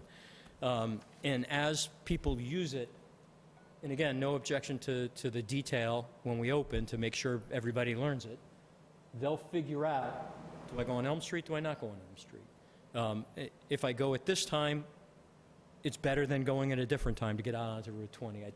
I understand your comment. I think that we found our customers have just learned the traffic, and they adjust their routines accordingly. And again, we're relocating a Dunkin'. We've already got that business. So I don't think we're going to be bringing new people to Auburn that don't already use us. And the only thing that I'll add is that as this project continues, we are going to be coordinating with DOT. We are going to summarize, hey, this is what we have heard from this meeting, especially as this permitting has to go through them for the driveway modifications. And again, we are going to relay the concerns. We can work with Paul if you want to do something in writing that we can submit with ours, a request for a signal, a request for a flashing light, a roundabout. If there's enough state easement area, again, I'm not a traffic engineer. I don't know if there's room for that, but anything that makes it better, we're for. One comment, Robert. I mean, appreciate that. I think that insight, and I think it's important for businesses to come in and provide value, and same thing for the towns to do the same, reciprocate that. But I do see, businesses. I think it is not imperative for the users. So, for example, people to be adjusting their work around, around how businesses are shaping themselves. It should be the other way, right? Like businesses should shape around how convenient it is for people to use. So I would say the other way, right? Where, we shouldn't be assuming that, people who are using Dunkin' Donuts will find ways to avoid Elm Street or find ways to make convenient pathways. I think we should make sure that new businesses have given people the option to use the best, whatever way that they see is right, rather than us having to accommodate, ourselves for that. So, Well, we wouldn't survive if we weren't able to do that. no, I agree, but I think Very as- important to us that the customers, Yes. we meet them where they are, yes. I think, as as we are working on new opportunities, I think it's good to meet the expectations of road users especially, right? So, yeah. Agreed. I have no more comments. Well, you've heard a lot. Oh, Dave? If I could, I think you guys have done an excellent job with the traffic. Just a couple things to point out. By closing the Shell location, that's going to only add the worst cycle into this project, the westbound cycle. And also, with the westbound cycle, you have a high point in that hill at the railroad bridge, and you're going downhill going towards this project. So people, if there's someone stopped to take a left turn into this place, now you're coming over a hill, cars are stopped there. It's a concern. And then the other thing, we all know we're all kind of townies here. The Dunkin' across from the mall there.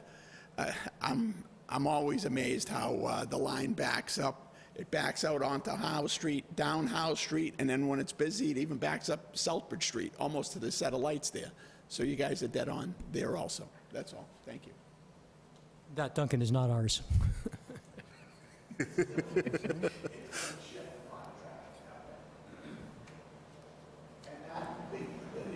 Saving grace of that Dunkin' is it's got a traffic light. As screwy as the traffic is at that Dunkin', it still has a traffic light, and that saves a lot of. Again, if the town believes the traffic light's warranted there, we'll be your partners. We'll advocate for it as well.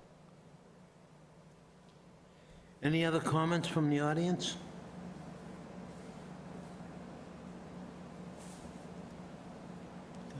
Well, like I said, you've heard a lot of comments here from the audience, the board members, and just in the talking that we've just done, hopefully you make changes, and we can see some of those changes when you come back. And I'm sure the peer review, if they have comments, will incorporate those as well. So That's only a part of what we're going to be looking at. so we're going to continue, or, Through the chair, the next meeting, September 8th. So I would recommend, if the applicant's amenable, a continuance to the next meeting, September 8th, with an extension of the decision deadline to September 23rd. We have a motion? I'll make that motion, sir. Do I have a Second. second? Ricky, second. Aye. All those in favor? Aye. Aye. Aye. Aye. thank you for your time, and thank you for your business. Appreciate it. Thank you.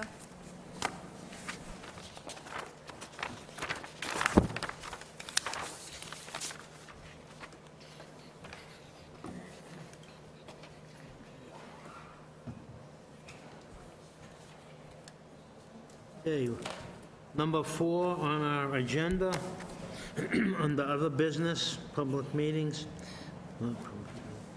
15 Hardscrabble Road, continued from May 12, 2026, site plan modification.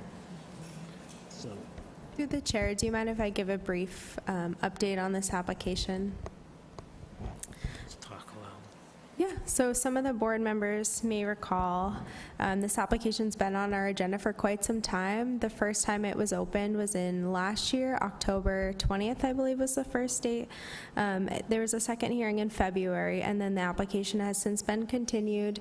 They're seeking a site plan minor modification. They're proposing to do some upgrades to the stormwater management system on site.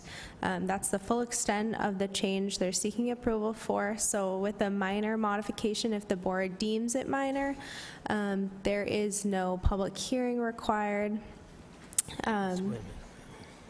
Go ahead. So it's not a typical public hearing as you would have for a normal site plan.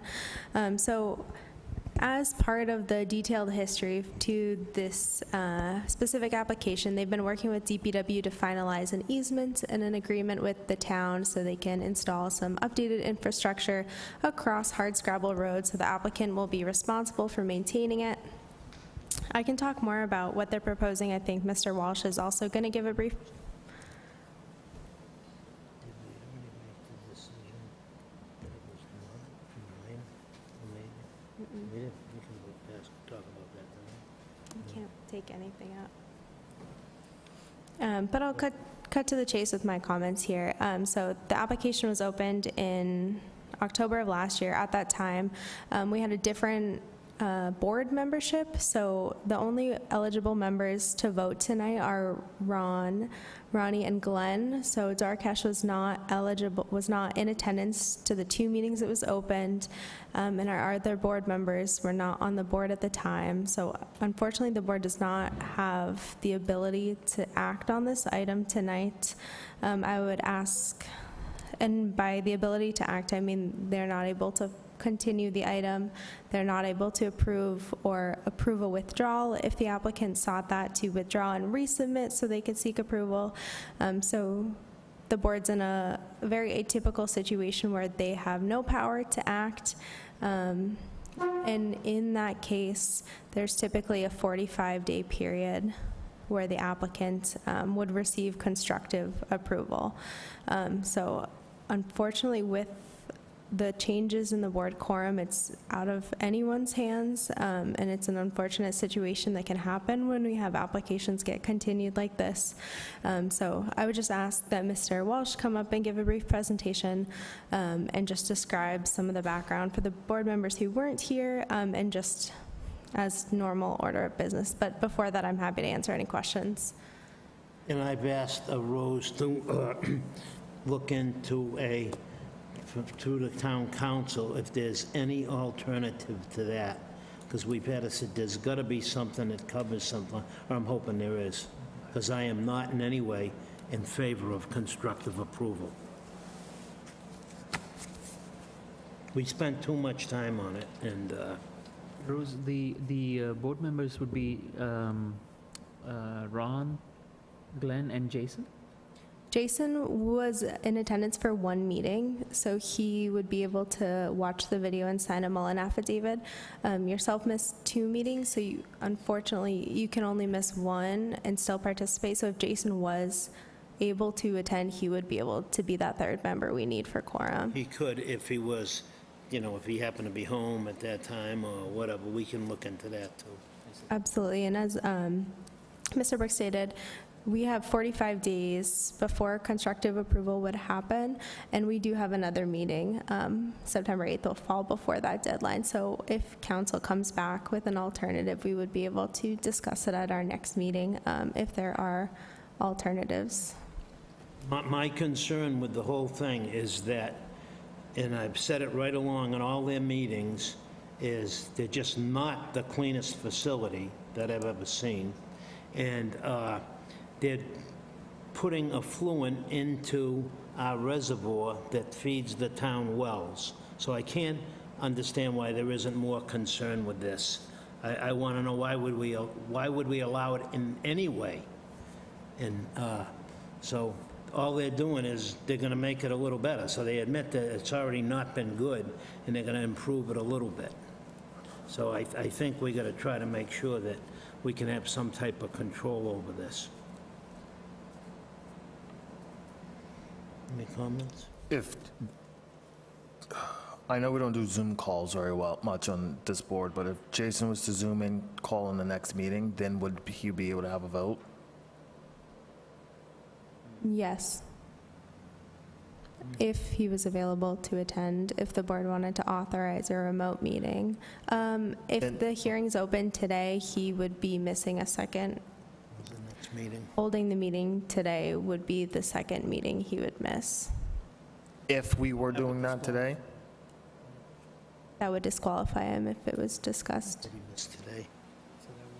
But we haven't discussed it at all. Then does that, it's kind of a little bit off subject, but in regards of, let's say we did have him do a Zoom meeting, that's also a topic of discussion amongst the board of just having Zoom meetings regularly. They kind of go hand in hand. And I know where you stand on it, but they go hand in hand. So it's kind of one of those things that I can use because I would be able to use it too. So.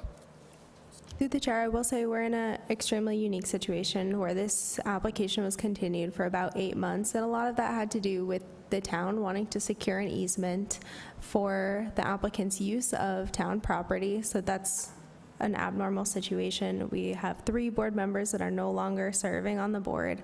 I think it's certainly a unique circumstance and not the fault of the applicant that we've arrived here in terms of constructive approval. I think if the board wanted to consider remote access, it's always a way to help improve quorum when we can get folks when they're not available or for these last minute changes. So what you're saying, though, is after tonight's meeting, Jason is not eligible because we didn't call him in on it. And we'll look through town council or whatever to see if there's any other alternative way. Mr. Walsh, did you still want to do your presentation, or? I mean, it's up to you if you want to. Question. Technically, because of the whole situation, he's just doing it just to appease us, correct? Say that again. Technically, through the whole situation about us not having enough board members to vote on the matter, he's just presentation to, appease us at this moment? He wants to because he's here, but if we don't have... Paul, what would you like to Yeah, say? through the chair, again, Paul Delaquila, Assistant Town Manager. If the board, if the conversation I heard was correct, the board wants some guidance from council on what its options are, and I heard some discussion about whether or not the third member who may potentially be able to potentially vote on this matter, Jason, who is, as we know, is not present. If, again, as I think as Ms. Russell indicated, if we open a hearing, we will lose the ability for Jason to participate. So I'm not sure if I'm always happy to see Mr. Walsh, but I'm concerned that if he gives testimony tonight, that's tantamount to having the hearing, which would then limit options further. Let me take, let's not open the public hearing. No, we won't open it, because then we'll still have the chance to have him. So, Paul, you're saying if he, if we don't do the public hearing tonight, we still have the option to have Jason come in? Potentially, although as discussed, the board would have to take some further actions to authorize that to occur. We're under everyone agree that we don't open the public hearing tonight? Yes. So you won't have to do the presentation, Mr. Walsh. Thank you, Mr. Chair. I appreciate the consideration and the thought. Thank you.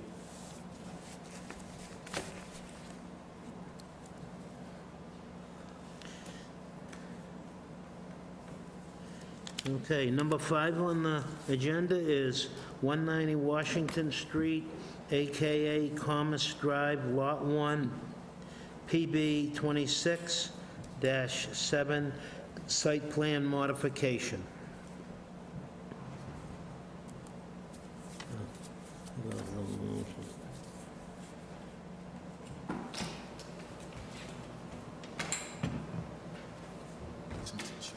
What is this one?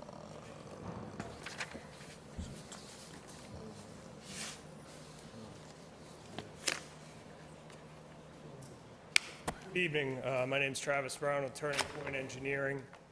Also here is Chris Horn from Eastland Partners. This is a project that some of you may remember. This is Lot 1 of what is the Auburn Commerce Park. So the address is 190 Washington Street. We had previous site plan approval to do a 102,000 square foot building on this site. We are here for a minor modification. So there is a reduction in overall building size. What's happening here within the approved footprint of what was done previously, we're just essentially splitting up the building. There's about a 26% decrease in overall roof area. There's a decrease of about ½ acre of impervious area. There would be a reduction of traffic in this scenario, specifically tractor-trailer traffic. The previous proposal was for a high bay warehouse, loading dock, dock height doors, which would generate a lot of tractor-trailer traffic. These buildings have the ability to be broken up into units for users as they see fit. For instance, on one of these larger buildings, which is approximately 20,000 square feet, that could be broken up into approximately 6 units. You know, if somebody wanted half the building or the full building, then, you know, there's some flexibility in end users to this. The stormwater system that was approved in the previous site plan works. As I mentioned, there's a reduction in impervious area, reduction in stormwater runoff. That basin works as is. Those calculations were provided as part of this filing.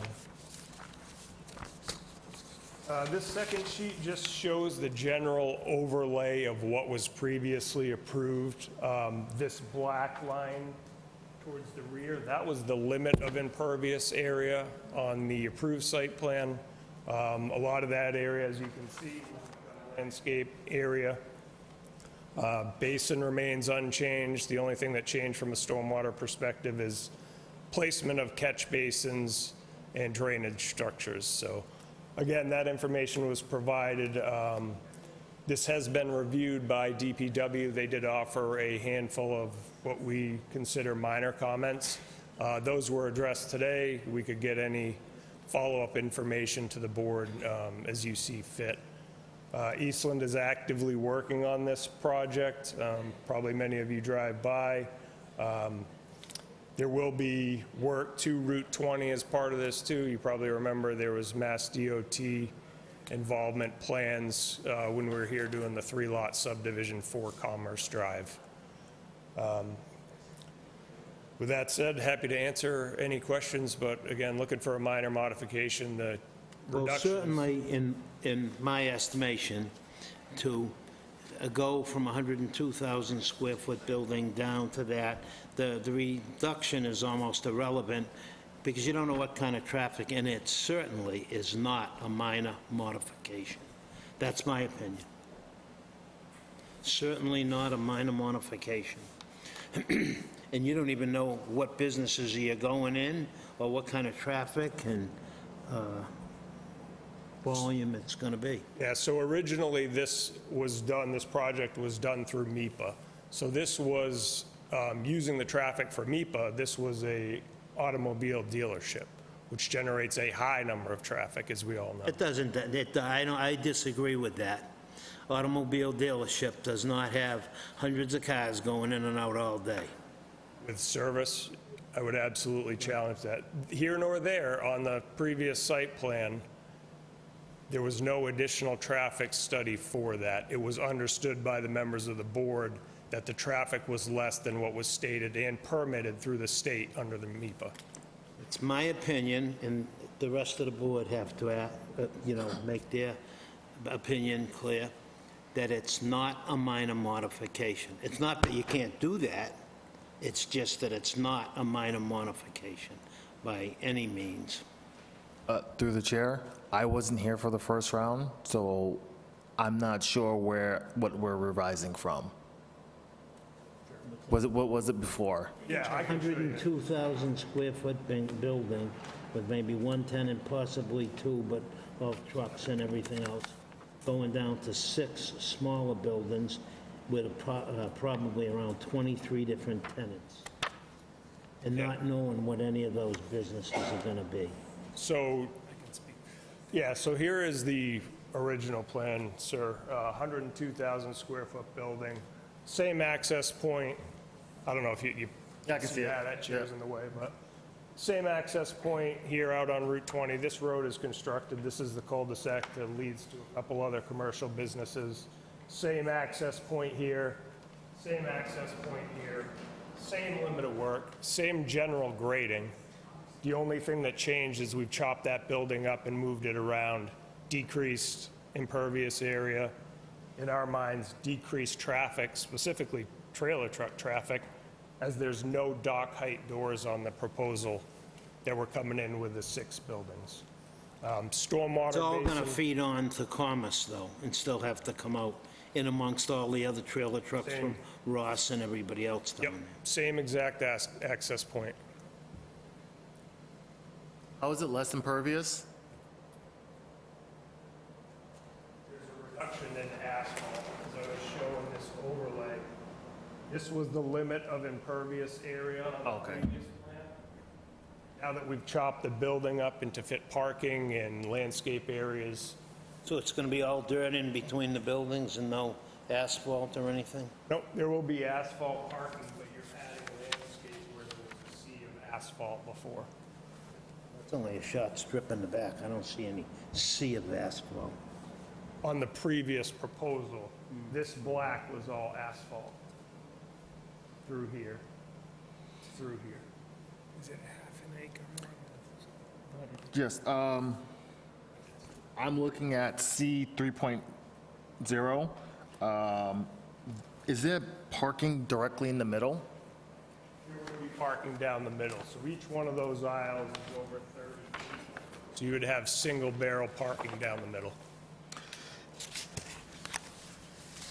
I don't know how this part works, what I'm going to say, but is it possible to, it would technically increase parking, but add more impervious by changing that middle parking into all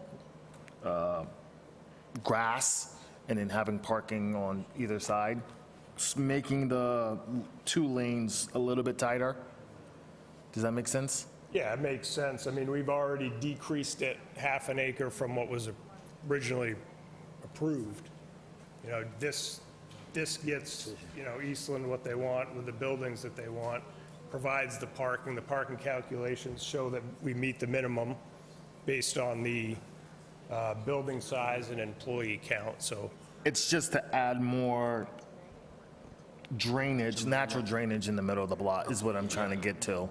So you can keep the same amount of parking, just add more nature, grassy island also in the middle, with that parking above it or below it, of the length of, I don't know how long this is, maybe,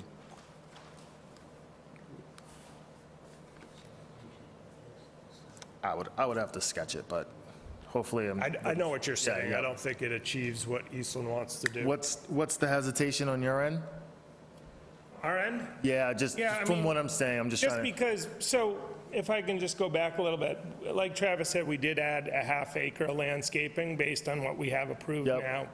I appreciate your comment. Obviously, landscaping's nice and it looks good. What these are small business bays, and we've built them in Framingham. We've built these projects in Hopedale. We own them, we operate them, and what we find that they're small businesses, typically local small businesses that have outgrown working out of their home. We have, small contractors, HVAC contractors, plumbing contractors, small engineering firms. We have any type of small business who would be able to move into this. I mean, typically in buildings like this proposed, probably 8 or 9 tenants total in the whole project. Right now, we have one of these in Framingham. I think we have 12 tenants in there. And, these aren't high-traffic places. If it's a mechanical, like it's an HVAC contractor who might have 2 vans there, they have 3 or 4 guys come in, get in the vans in the morning, and they leave. They're not, compared to the 102,000 50-foot tall warehouse that we are approved for, that we could go start building as soon as we got building permits tomorrow, we feel like this is way smaller traffic counts, we feel like it's less impactful, and we feel like this is the right thing to do for Auburn because it cultivates small businesses, it cultivates local jobs. Economic development in Framingham loves what we've done with the property there. We're not Framingham, we're Auburn. No. And I disagree with the traffic. Trailer trucks would be probably going in and out once a day. These small businesses, plumbing contractors, heating contractors, and all those things, they're gonna have multiple trucks, and they're gonna go out, come back in, pick up supplies, and come out. I just disagree with it. It's a major change. Not that you can't do it by any means, but it has to go through a different process. We feel like it's a major reduction in everything, with all due respect. So would providing traffic counts for this use group compared to what was approved through MIPA satisfy your concern with traffic? No, to me, it's not a minor modification. It has to go through the other process. Through the chair, just for everyone, if it could maybe clarify like procedural, minor, and major site plan amendments, just so we're all on the same page. I talked about it a little bit briefly with the petition we heard before this, but a minor modification doesn't require a public hearing, so there's no notice of the hearing that goes out. It can just be added to an agenda, and the board has to determine if it's minor, if they approve it, or if it's major, then it would get kicked to another meeting, which would be then advertised and include a public hearing. So there's kind of 2 procedural routes. If it's minor, you could approve or deny, or you could determine it's major, which then you would make that decision at a future meeting.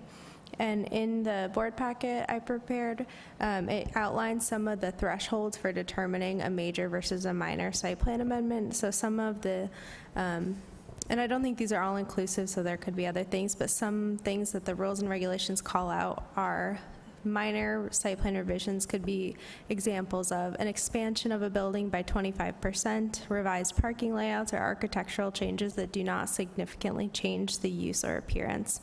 So in terms of making that decision tonight, I would just encourage you to outline like what specific modifications that you feel, if it's the decrease in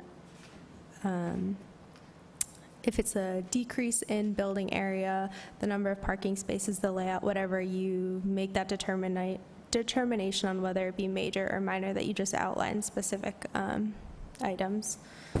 Rose, through the chair, would the use of the property, use of the site, and change in use of the site be a reason for changing minor to major? It's not specifically called out. I think has to be, it provides examples. It doesn't specify what is and isn't. I think you could consider a change in use. I'm not sure to what extent a change in use. You could say like a residential to a commercial development may be something that would trigger it. I'm not sure.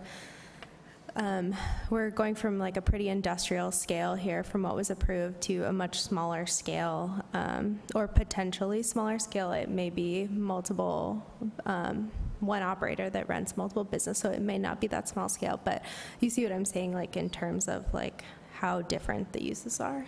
Maybe then a question to Travis and Chris. I think this is, thank you for the update here, but, so based on what you're saying, you were looking at a very large warehouse, and now you're looking at, 6 smaller flexible, areas.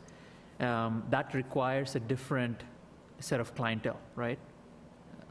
I think just a smaller set of clientele. I would say the use could be the same. I mean, you could still have small scale distribution and stuff, but like Travis said, I think we scaled it way down because there's no loading docks on this property. Before we had, what do we have, 50 loading docks? There is 0 loading dock. There's 0 tailboard height on this property. So we envision this, it still could be like warehousing and flexible space, sort of like the big one, not sort of, could have been, same use, but we foresee smaller users.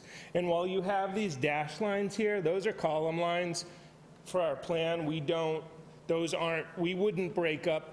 We would expect like this building in the front to probably two tenants, maybe 3 at the tops. We wouldn't expect that there would be tenants where every dash line is.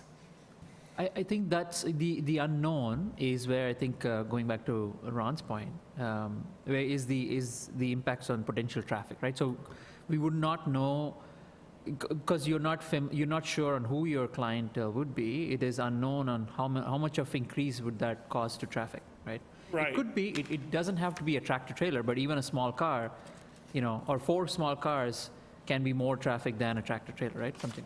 Right, but we would say like the 102,000-foot warehouse that was 50 feet high, so it could accommodate a lot more cubic storage. These are 28 feet high, so you're reducing that by 40%, the overbearance of these structures.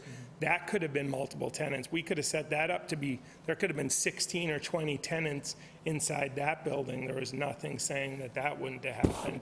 And there was What, and driving. they'd all only have about 6,000 or 8,000 square feet? If you had up to 16 tenants, what you just said, they'd only have 6,000 or 8,000 square feet apiece? Right. And have tractor trailers coming in and out of them? But there was also drive-in doors in that building, so we had the flexibility to have any kind of tenant. Yeah, ultimately, you can't wait until you fill every one of these to look at traffic. There's a traffic use group that would be looked at to determine the traffic on this. We didn't know who was walking into that 102,000 square foot building. We don't know who's walking into these. But this provides much more flexibility than a single building. Is there a change on the emergency access side for emergency vehicles with this No plan? change. In fact, that's constructed, as you can see on the front page. So that's the Mira site. That's the most recent site that was developed here. That emergency access has been built across that crossing. It's been pretty much stubbed out here, so. Again, these access points here, here, and here would remain identical to what we had shown previously. The fact is, they can't tell us what's going there, because they don't know either. Right. And it's not that they can't do it, but not come in. It needs a public hearing and to let all the other people and neighbors and around have their say in it. Rose, could you re-highlight the factors that classify this as major? Yeah, absolutely. So it's not an exhaustive list. It's just some examples that the rules and regulations outline. They say expansion by 25% of a building, revised parking layouts, or architectural changes that do not significantly change the use or appearance. These are ones that could be considered minor. They don't discuss items that could be considered major, but you could consider anything over 25% of a building expansion. Consequently, you could consider a reduction in over 25%. I will just make note, in terms of the tenants, from the first approval, from the plans that we have, I wasn't here at the time, so I'm not familiar with all of the discussion, but the way it's shown is that there would be 2 tenants. You could certainly chop that up into more tenants if they wish to, but the way it was counted for parking was that they would have 15 employees on the largest shift, and the majority of the building was calculated as warehouse and storage space. So their parking count for the, On 102? yes, yeah, for the original approval. Employees And the space was, the remaining space was calculated as warehouse and industrial. So they had 70 parking spaces required and 79 were proposed in the original layout. The one you have in front of you today is calculating 4 employees per tenant bay. So that brings it up to a total of 92 employees. They may not have that many, of course. That's just what the ordinance requires us to count by. So there is a major increase of about 71 parking spaces in the plans we see today, just because the way they have laid out all these potential individual tenant spaces. That may not be the case. They may not need those, but they are proposing about a 52% increase in parking. So just purely based on the bylaw requirements, we have a change in the acreage itself, so that's, our square footage is increasing beyond 25%, so that's, or changing beyond 25%, plus or minus. So here we're looking at 26.5% increase, or decrease, right? So that, puts it outside of the minor. Then the parking spaces, you're looking at 52% increase in parking spaces, right? Well, the parking, were you including all the tractor-trailer parking from the first plan? Through the chair, I don't believe we count tractor-trailer spaces as parking. We count, I mean, because if there's 40 tractor-trailers, like, that's 80, could be 80 cars or 100 cars, space-wise, that's paved parking area. yeah, that's absolutely true. Those are not accounted for in the original parking count. And I did put together a little chart if anyone is curious about the uses that would be allowed in this zoning district. We're in the industrial park zoning district, so retail, all residential uses would be prohibited. There's no retail stores or service allowed.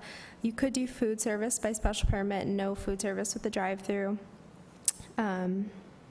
No professional offices, and then the majority of uses you could do here would be something like a building trade shop, which we saw in a recent other approval, contractor base, warehouse, self-storage, construction yards, heavy vehicle sales, rental.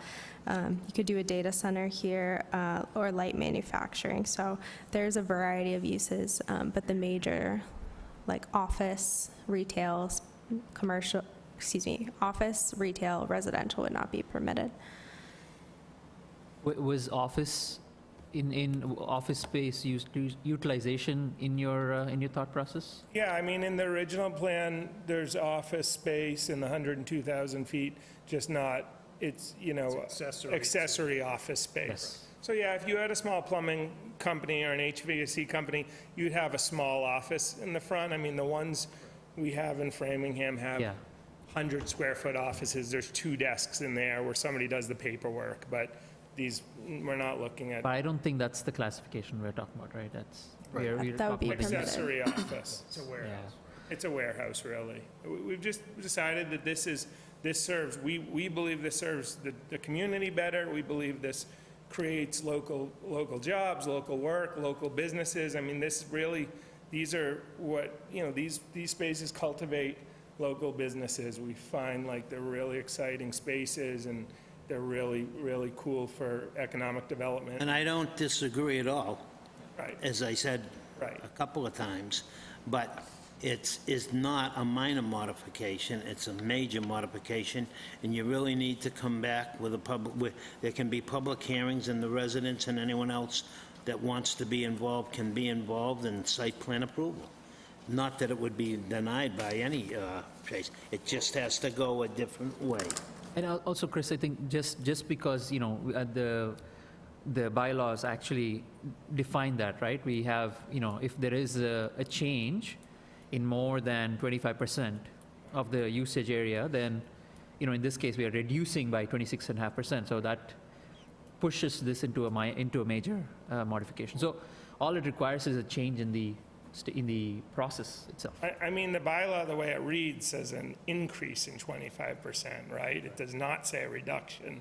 We feel like this is a huge reduction in we're adding a half-acre landscape. Well, you're going from 19 or 15 parking spaces to 91. I would agree that, I don't know how that's not a... I would say the tractor-trailer spaces, where you could park 100 cars in all the tractor-trailer spaces because they're not counted, you know, where you could put a 53-foot trailer and a 20-foot cab, you could put 4 or 5 cars. I think there's another 100 spaces that we're not talking about that could, nobody's, you know, that could be parked at the 102,000-foot warehouse. I mean, that's a big parking lot.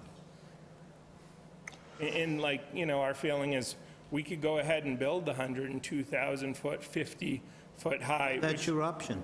It is. And we just feel like it doesn't serve the town as well, it doesn't serve us So as well. that's why you're not doing the 102, because you're worried that it doesn't serve the town.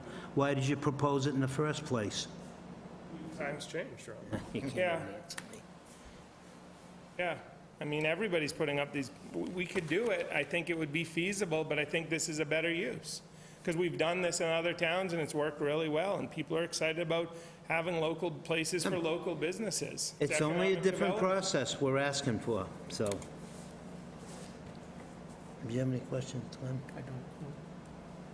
I have a question. Proposed building 6, there's no overhead doors for that one, or am I missing that? There will be some overhead doors in the front. For building 6?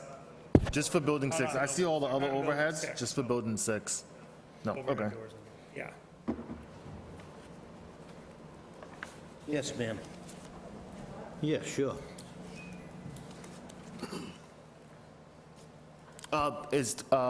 Before we start, is this a public hearing? Through the chair, this is not a public hearing. It's at the Okay. chair's discretion if they wish to take comments, but there's no requirement to. It's at the chair's discretion if you'd like to take public comments, but there's no requirement to. You all want to listen to Mrs. Goodrich? I think we should have her come back. I don't know. I don't know where we stand. I wasn't here for the first Well, part. I think Make- we'll vote, on major- we'll vote on major or minor, and then after that, you could come back. That's all I was going to speak to with major and minor. Okay.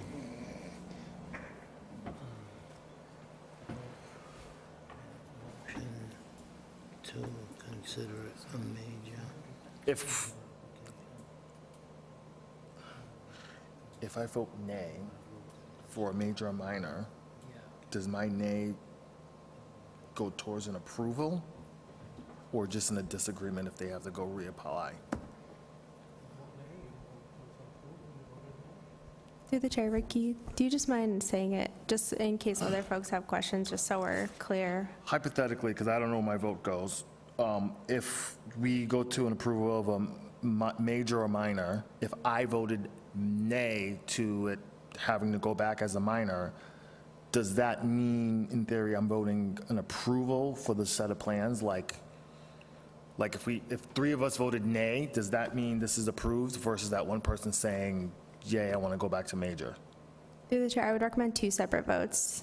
Okay. To accept this as a minor or to accept it as a major, and then if the vote turns out that it's a minor, then a second vote to approve the changes. Okay. And if it's a major, then it has to come back into, Yep, we would just Site plan approval. advertise it for the next meeting. We have plenty of time and to hear it at the next meeting. I think we'll take the vote to see if we can get a vote to say that it's a major modification. Yeah, through the chair, I would just recommend whoever makes that motion, that they would just include, and other folks are welcome to amend the motion too, but just to state the reasons why you are deeming it major or minor as part of the motion, yep. Do we have a motion to say that we consider it a major modification? I'll make that motion. Do we have a second? I'll second it. All those in favor? Because this is the first time I'm a nay. This is my first time seeing it. So this is the only plans I know. Aye. I'll vote aye. Aye. It is considered a major modification, and now what else do we have to do? Through the chair, we would, the applicant, if they'd like to proceed with a major site plan application, they would need to file an application through our office, which we could then advertise for the next available hearing. Did you guys hear that?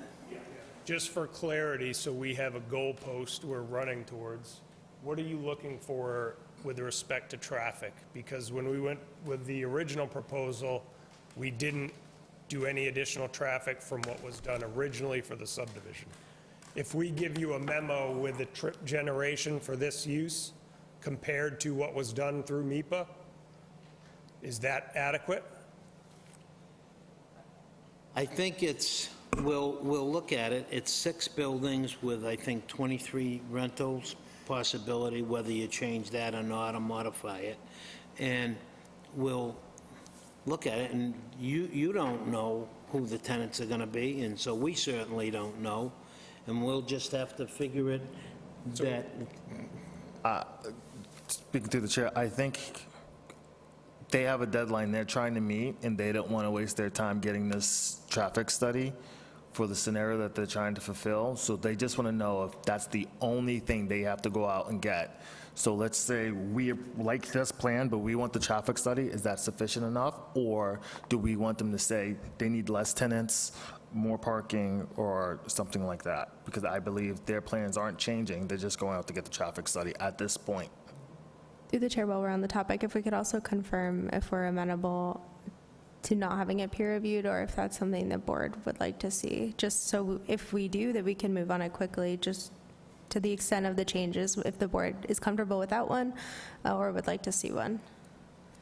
you would like to see one. Traffic study. Through the chair, I think what the board was describing was they'd like to see a memo regarding the changes in the traffic, not a full traffic study. But in terms of a peer review, I'm agnostic on it. I don't know if others have thoughts. Through the chair, I don't see a need for peer review. Agreed. But I think, yeah, a good understanding of what the use is, I think, because you explained this, I think it helps understanding how these smaller flex warehouses will be utilized. I think that gives us a better understanding, and then, reflecting that into the traffic expectations will be helpful. I think that's through a memo, at least in my opinion. Everyone, I don't think we need the traffic study. It's going to be whatever it is. And peer review, did you want that? I don't think we need a peer review either. So we're good. We don't need the peer review or the traffic study. No peer review, third-party engineer, no traffic study. Just come back with the site plan and whatever drainage and whatever you would do normally, and Yeah, it's essentially going to be the same plan with the 5 or 6 comments that DPW had, I think it was yesterday. Those will be addressed. and if you heard anything else here, just whatever it is. What were the 5, 6 comments DPW had? Through the chair, I think everyone should have a copy of them in their packets, that you did not have them in advance because they came in yesterday. Yeah, I don't mind going through them, too. First one, that a land disturbance permit is required. Actually, there's an active land disturbance permit. I've walked that with DPW. There's activity going on here. That's probably a boilerplate comment. Second one was state beneficiary purpose of the easement, so the water line through there we had shown an easement, seeing that this is going to be private, probably not necessary, but we'd have to coordinate that with the water department, what they would want to see on that water main. The third comment is infiltration basin 2 shall be, sediment shall be removed, once this site's done before it's loamed and seeded. Number 4 was a phosphorus reduction calculation, which we ran today, that meets the requirement of the 60% phosphorus removal. We'll add that calc into the submission. Number 5, update a diameter of a pipe between a catch basin and a drain manhole, just a discrepancy in the calculation and then what was shown on the plan. Number 6, just discrepancies in the stormwater report and site plans. Calculations are correct. The maps that went along with them will be updated to reflect that information. So that was the extent. We also received sewer department, on behalf of DPW, sewer recommends approval of this. Obviously, you guys didn't see that way, but they had no issues with what we proposed. So that's all Seward? Yes. Now, when you go further down, beyond, onto the north or east side of Commerce, where you're doing all that work right now, are the sewer lines and water lines from here going to continue down to there? Or are you Right. going to come from a different way, or up over Packagug, or? It would be a different way. We're still identifying that, but there is sewer out in Route 20 in that area too, that would go the other way. So, yeah, no traffic study, no peer review, and just, Just a public hearing and we'll vet it all yeah, out. as soon as it can advertise and you can come back, we should have slots open. Coordinate with you then, Rose, on timing and a butters list and all that. I'll be in touch in the morning, first thing. Thank you for your time. Yep, thank you, board. We appreciate your time.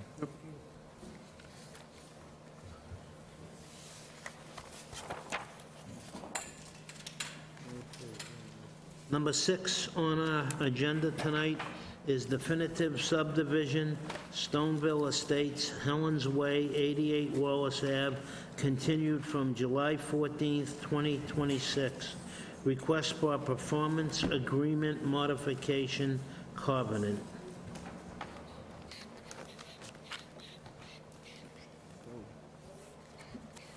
Good evening, all. Just I guess- state your name and name, please. Dave Delalis, 350 Leicester Street, Auburn. Before you is, I guess, a standard covenant that the board gives subdivisions around town. I guess my only question is, presently, there's a 2-year limit on the covenant, and I'm looking for a 5 to 6 year limit because I don't think 2 is practical. I'm envisioning it taking 1 to 2 years to build the road, and I'm just a small builder. I'm anticipating building approximately 2 to 3 houses a year.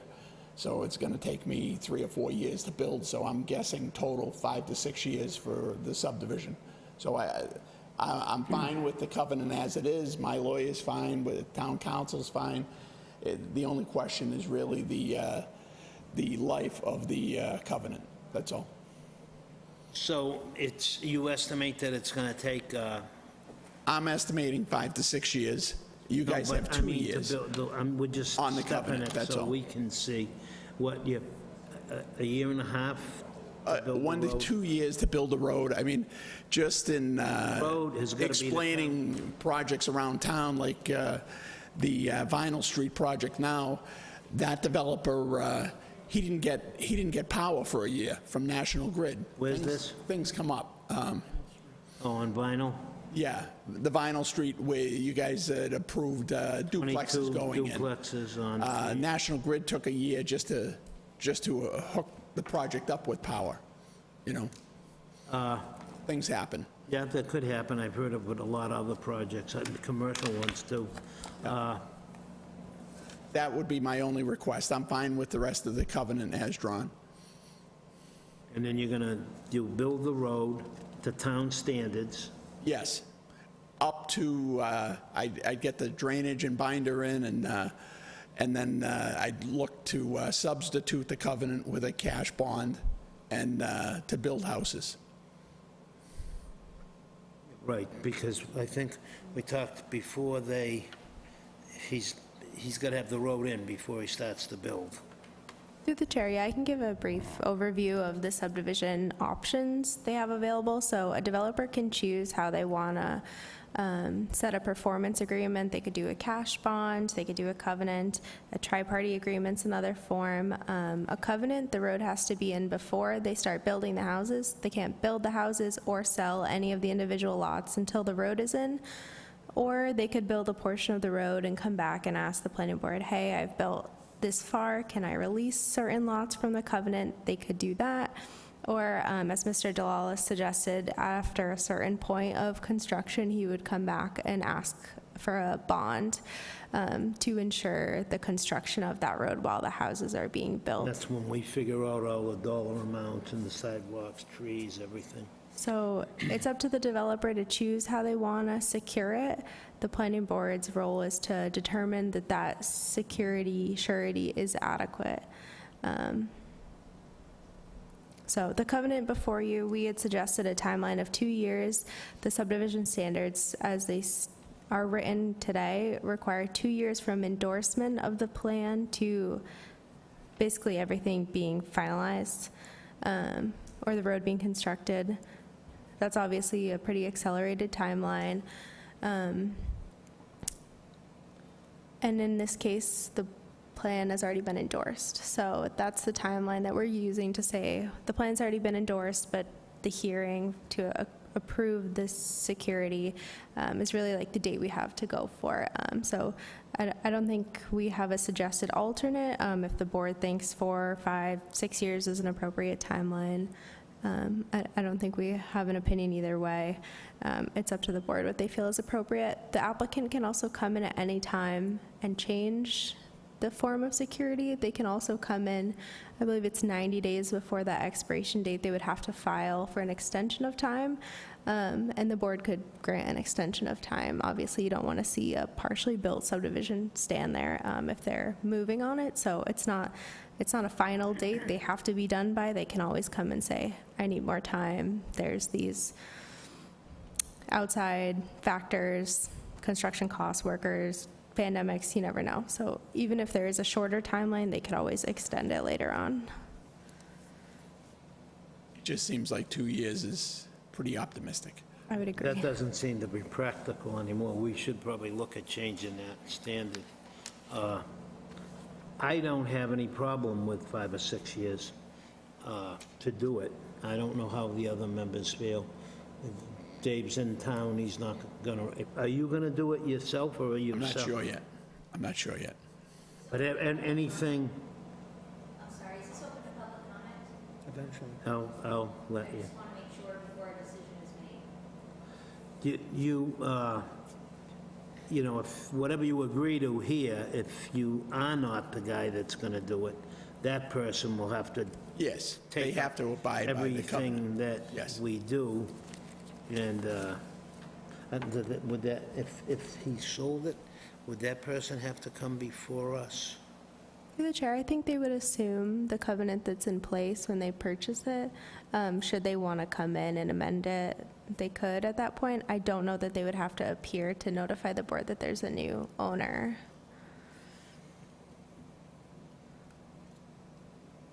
Well, and just in my thoughts, we faced putting a 40B project there, which nobody that I know wanted it, and it's in a tight, constricted roads. 40B would have no obligation to widen those roads or do anything, and we're already, I don't know where we are with our numbers on that housing, but there's still some other projects that could be proposed. That's not gonna come now, and it's gonna be just 9 residential houses. So I just think it's a positive. Rick? No comments. Duarkesh? So, 2 years, I think it might be impractical. If we keep it for 5 years, wouldn't that then remove the pressure? Because we would want the construction to be done in a timely manner, right? Correct. I mean, I still have to go in front and get earth disturbance permits and all of that stuff, and I have to maintain the site, so I don't want to drag out any longer than I have to. It's just, I'm not a Pulte either. I'm a much smaller guy, and I'm envisioning 2 to 3 houses a year.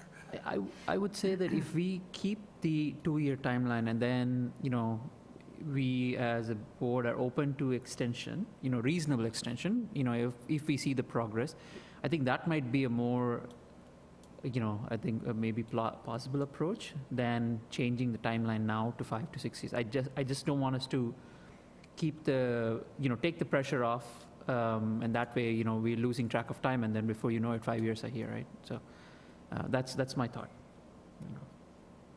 But yeah. Glenn?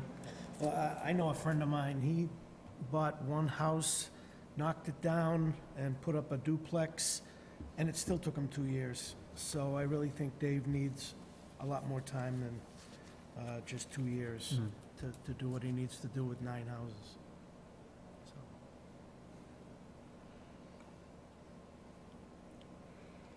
Well, you're not commenting, and you wanted to stay at 2. Just Can we meet in the middle? Can we call it 4 years? Let me ask you, your 2 years is not necessarily to get it done in 2 years, but to make sure the progress is happening. Yes. It's not to just get it done in 2 years. The foot, on the gas pedal. So I'm assuming whether we give you 6 or 2, however long it takes you, let's say we gave you 6, you'll get it going, but if we gave you 2, you'll get it going at the same rate, just come back so that we can monitor that you're getting it going. I would prefer that only because then, to Ricky's point, we would have a constant update on where your progress is and, if we need to do anything else from our side too. I guess I worry if I try to sell the project, whether a buyer is going to balk at the 2 years, that's all. But I think there's always the extension, right? That's always there, so. Do you want to hear from the lady? You may speak. You've been sitting there patiently all night. Yeah.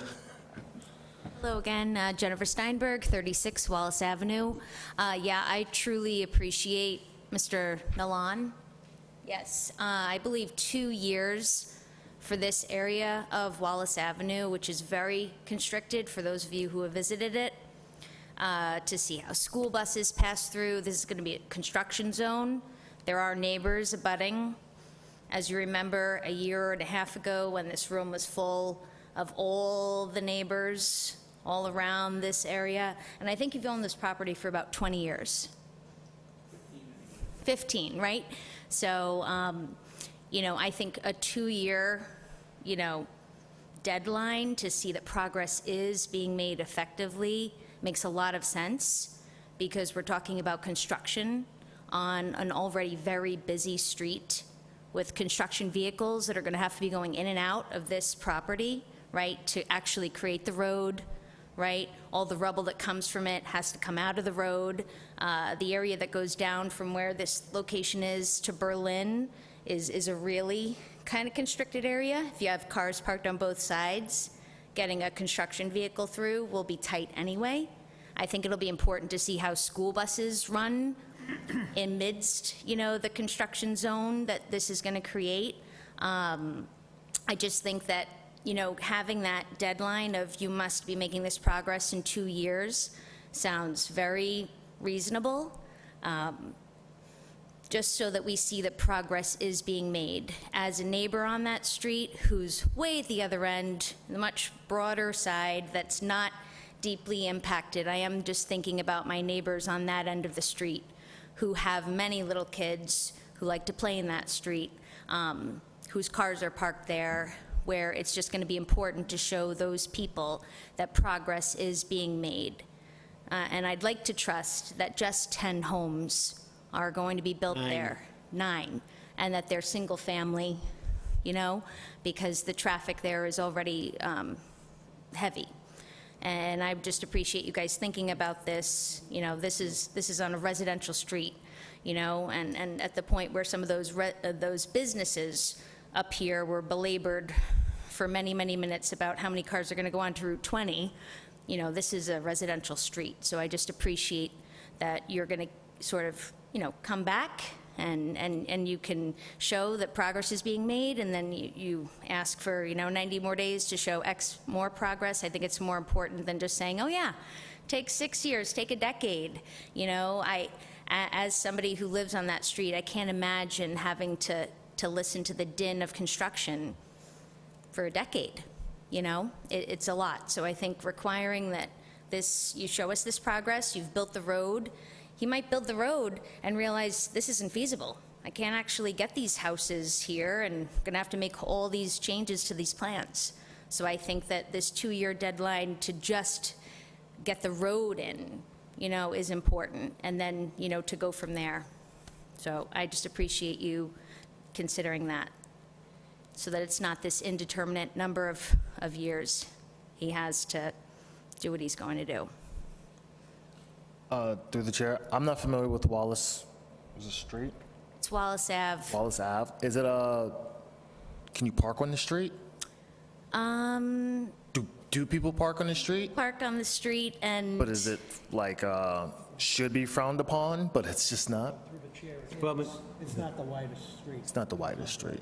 And you Probably can about park on both 14 sides? 14 feet wide. It's got some constrictive spots. It's tight, and the house that sits directly across from where the driveway would be, where this street is going to go, the house itself sits down, you know, it's sort of down in a bit of a ravine, I guess. You know, the people who live there built a driveway that kind of goes down into it. So, you know, construction vehicles or any vehicles that come right out of there, the headlights will go into their living room windows, you know. But that area of the street is a lot more tight.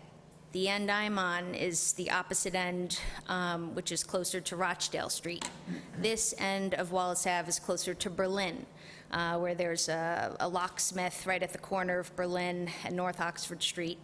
And that's where this end of Wallace Ave is. So there are lots of families who live there who do park on both sides of the street, and dog walkers and everything else. And it's tight just to get your regular car through at that end. So as a neighbor, I would just appreciate, for the sake of my neighbors, that, you know, there is this 2-year agreement that work will continuously be done to get the road in. And you may realize, with all that time and money spent, that the plan has to change, you know, and then you have to come back and discuss with the board. It's actually only going to be 3 houses, because getting a road into this space actually cost an extra $1 million. I don't know. But I just think having an indeterminate amount of time for those neighbors who will have to listen to construction isn't fair. So I appreciate the board just... We try to be in the middle and give and take a little bit with everything that we do. We always try to protect the town the most, and then that. But when I look at it, because I know a lot of people that live on that street, Wallace and Berlin, and when the 40B project was going, they were super upset. And how many units? How many units do you remember, Mr.? 140? Pardon? I think they were talking 90? They were going to be putting 90 units in. Each one of those probably has 2 cars each. Oh, no, I understand. You're And talking that's- about like the lesser of two evils. I get That's about 8 or 10 it. car trips a day. And if you watched Eastland Partners built the 330 apartments up on Blaker and Tinker Hill Road up off there. And if you saw the construction vehicles and the mining operation they had there, you probably would have moved. And so I just think it's, you know, I don't think, as he said, if he's doing it, he's speaking for himself, that he'd want to take the 6 years, but I think that you know, something more than 2 years would make them more comfortable. And I would rather see him, is that we know him somewhat, doing it than some other developer that we don't know. Okay, well, and I just appreciate a 2-year safeguard to make sure work is adequately occurring, because if he decides to sell the property to some Joe Schmo, it's somebody you don't know. You don't know with any of it almost. And if I So, could add, Mr. Chairman, looking at the plans, Dave, you can correct me if I'm incorrect, aren't there plans for a guardrail to protect that house across the street? Yes. There's a guardrail going in directly across the street in front of that house. That was part of the mitigation of the 9-lot subdivision. That was approved. So, but I don't think you saying no to 6 years doesn't tell him, no, he can't do this project. Telling him 2 years, like was first agreed with the covenant, makes sense, because then he returns in 2 years showing he's worked on this project, and then he's given his 4 more. I just think that this property has been sort of up in the air for so many years that, you know, and I think that there was some bylaw that changed in the course of Mr. Lawless's ownership.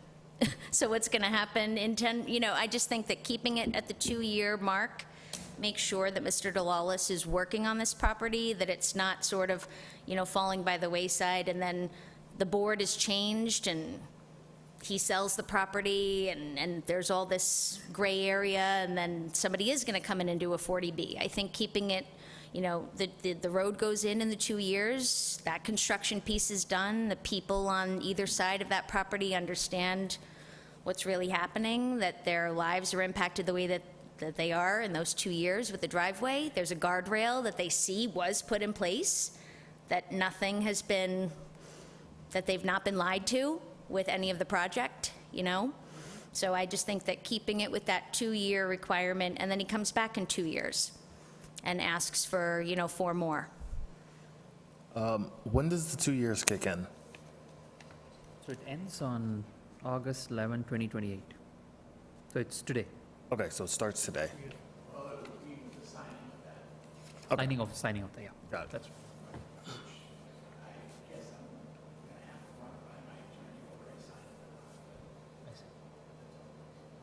So that's all I'd ask you to consider, is just keep it at the 2 years, and once those 2 years happen, he comes back. It's not that you're saying everything has to be done, all 10 homes plus a road in 2 years. It's just that you're showing progress. I know that that's just something the neighborhood would feel more comfortable with, seeing that we are seeing progress made. We understand the effects it's having on the neighborhood in that place, and then he comes back and asks for more time. That's all. Thank you. All right, thank you. I still think that if we can try to do some kind of a compromise, we don't have to give 6 years, but can we do some kind of a compromise that would, obviously, he's asking because there's some reasons that could happen that, like you cited, in National Grid. Pardon? You guys all won't be here in 3 years. There could be a different board here or something. Well, that could happen too. Definitely be hit. And, Not going anywhere. so I don't know if we could, so that we can all vote Well, and we why can don't we get all come up something. with a number and just average it out? If I say 5 years and you say 4 years and he says 2 years. 3 is in the middle, and that's close to 2. If you really want to negotiate. But is that good enough? I was hoping for, I guess, 4 in the middle, from 2 to 6 is 4. Yeah, where'd you get math? Mr. Chairman, if I could, please, I'd like to make a motion that we approve the extension for Mr. DeLawless for 4 years. Can I have a second? Or does anyone else? I have too many questions. Because of how this happened 15 and 20 years ago when you got it, and then you came back right at when I first started, for me, it was a whole gray area of you can't particularly change your plans because it's technically grandfathered. I use that word loosely. Well, it was approved back in 2007,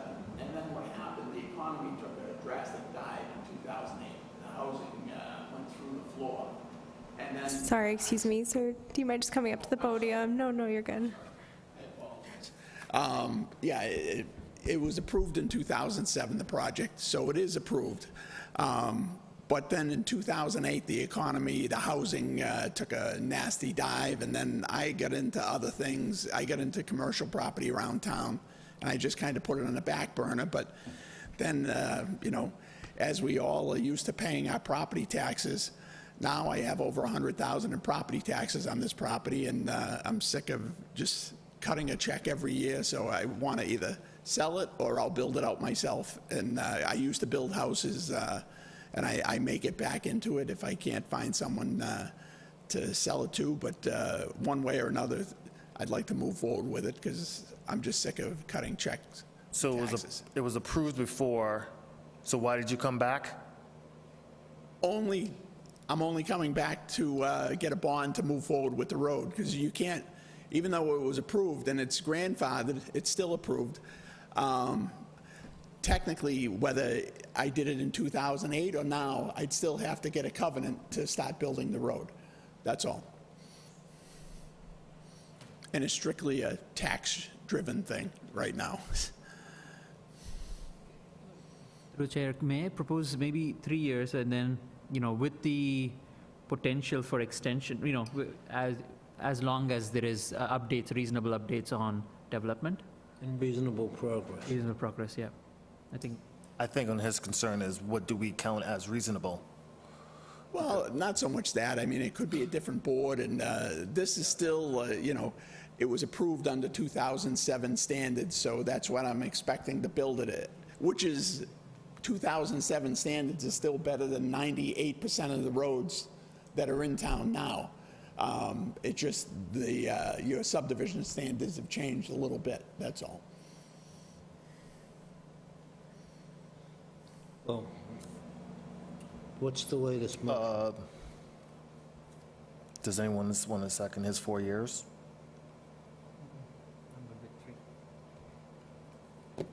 You? He said he's good with 3. 3 with extension. 3. 3 years with an extension. I seconded 3 with the, I make a motion for the 3 years with an extension. I'll second that. All those in favor? Aye. Aye. Aye. Thank you very much, guys. Thank you so much.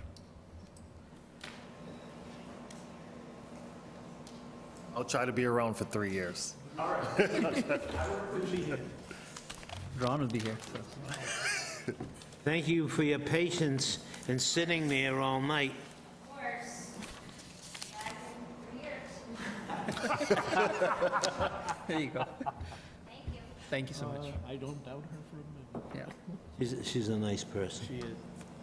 She's a nice person. You're just thinking of it from their side. Okay, Moving on. let's finish up here. Done? Thank you. Good night, Dave.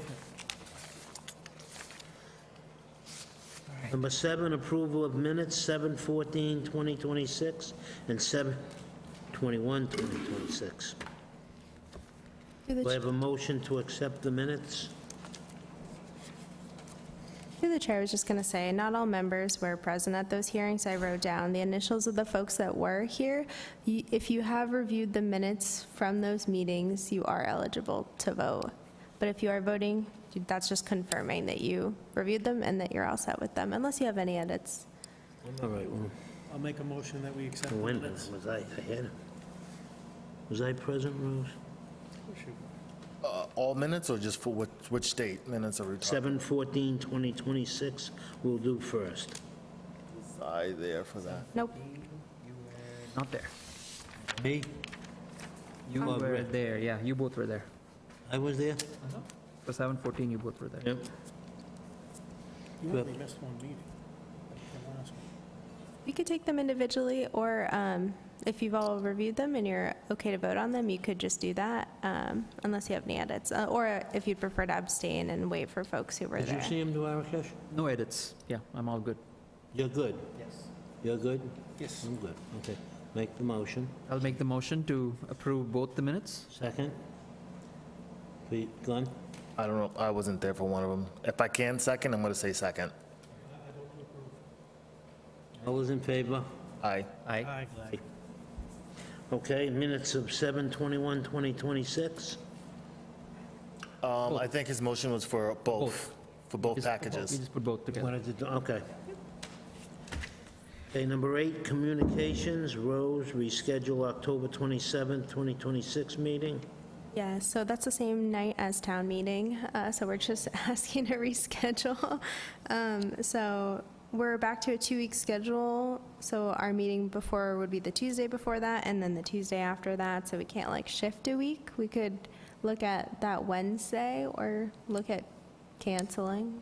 We could make a date now, and then depending on how much you have for the agenda, we could modify it. Well, yeah, we could always cancel it if there's nothing on the agenda or the applicants agree to postpone. If we shot for like a tentative date of the following Wednesday. What date do you see? What's So the date? the Wednesday would be, oh, right, because For that. Oh, we can meet the I can same. run back and forth. Oh, you're on the Yeah. conservation. Or, yeah. I will Or- be unavailable that week. Okay. or we could do that Monday, the 26th. And I can also send out an email because we want to hear from Chris too, but just putting it out there now. Why don't we make it Monday, October 26th? That's good. I'll look into confirming that date, and then I'll let everyone know next time if we're good to go.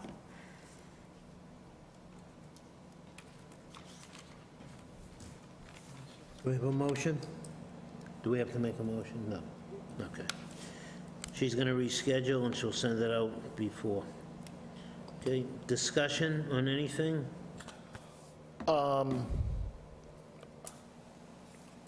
So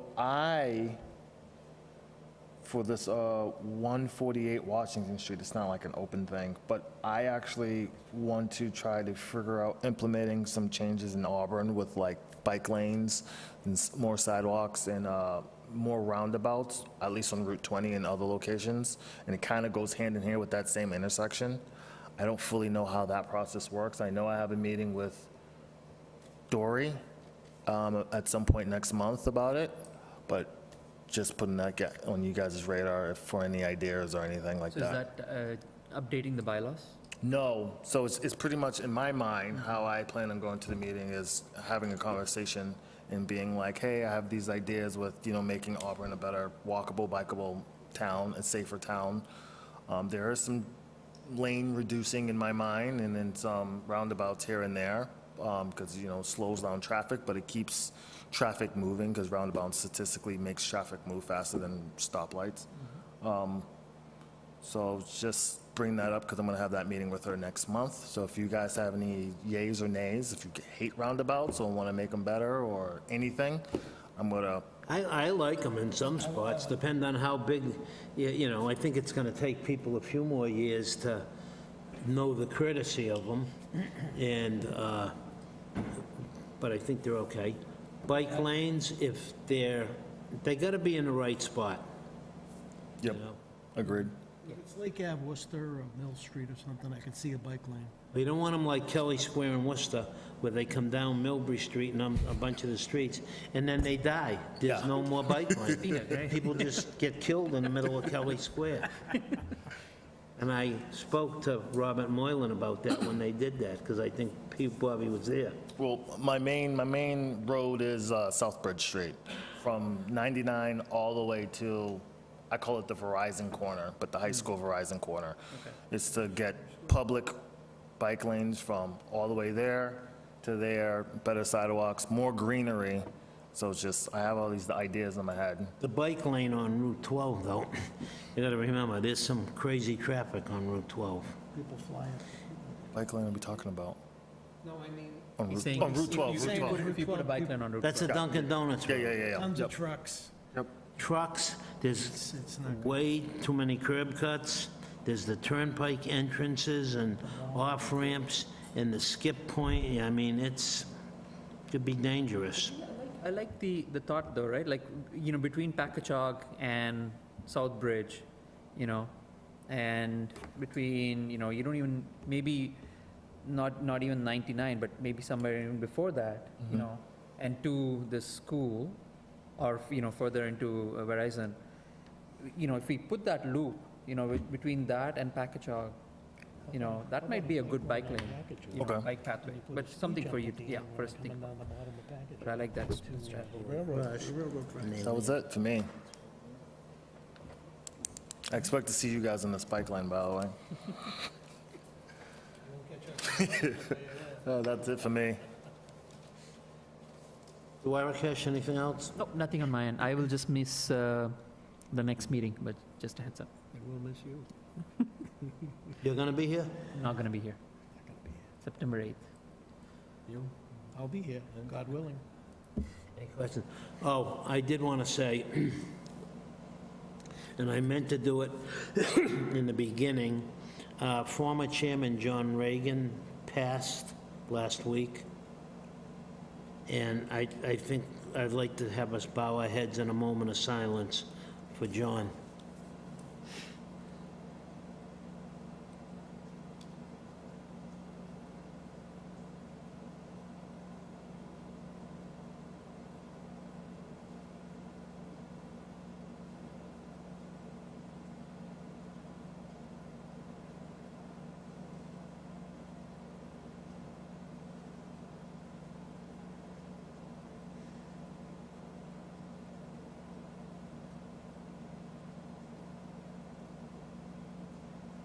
Thank you.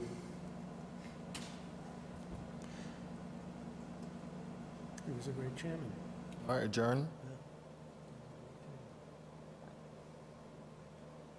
Okay, I have a motion to adjourn. I make that Paul, motion. did you have anything? I make that motion. I'll second it. All those in favor? Aye. Aye. Aye. Aye. We are adjourned. Thank you, everybody.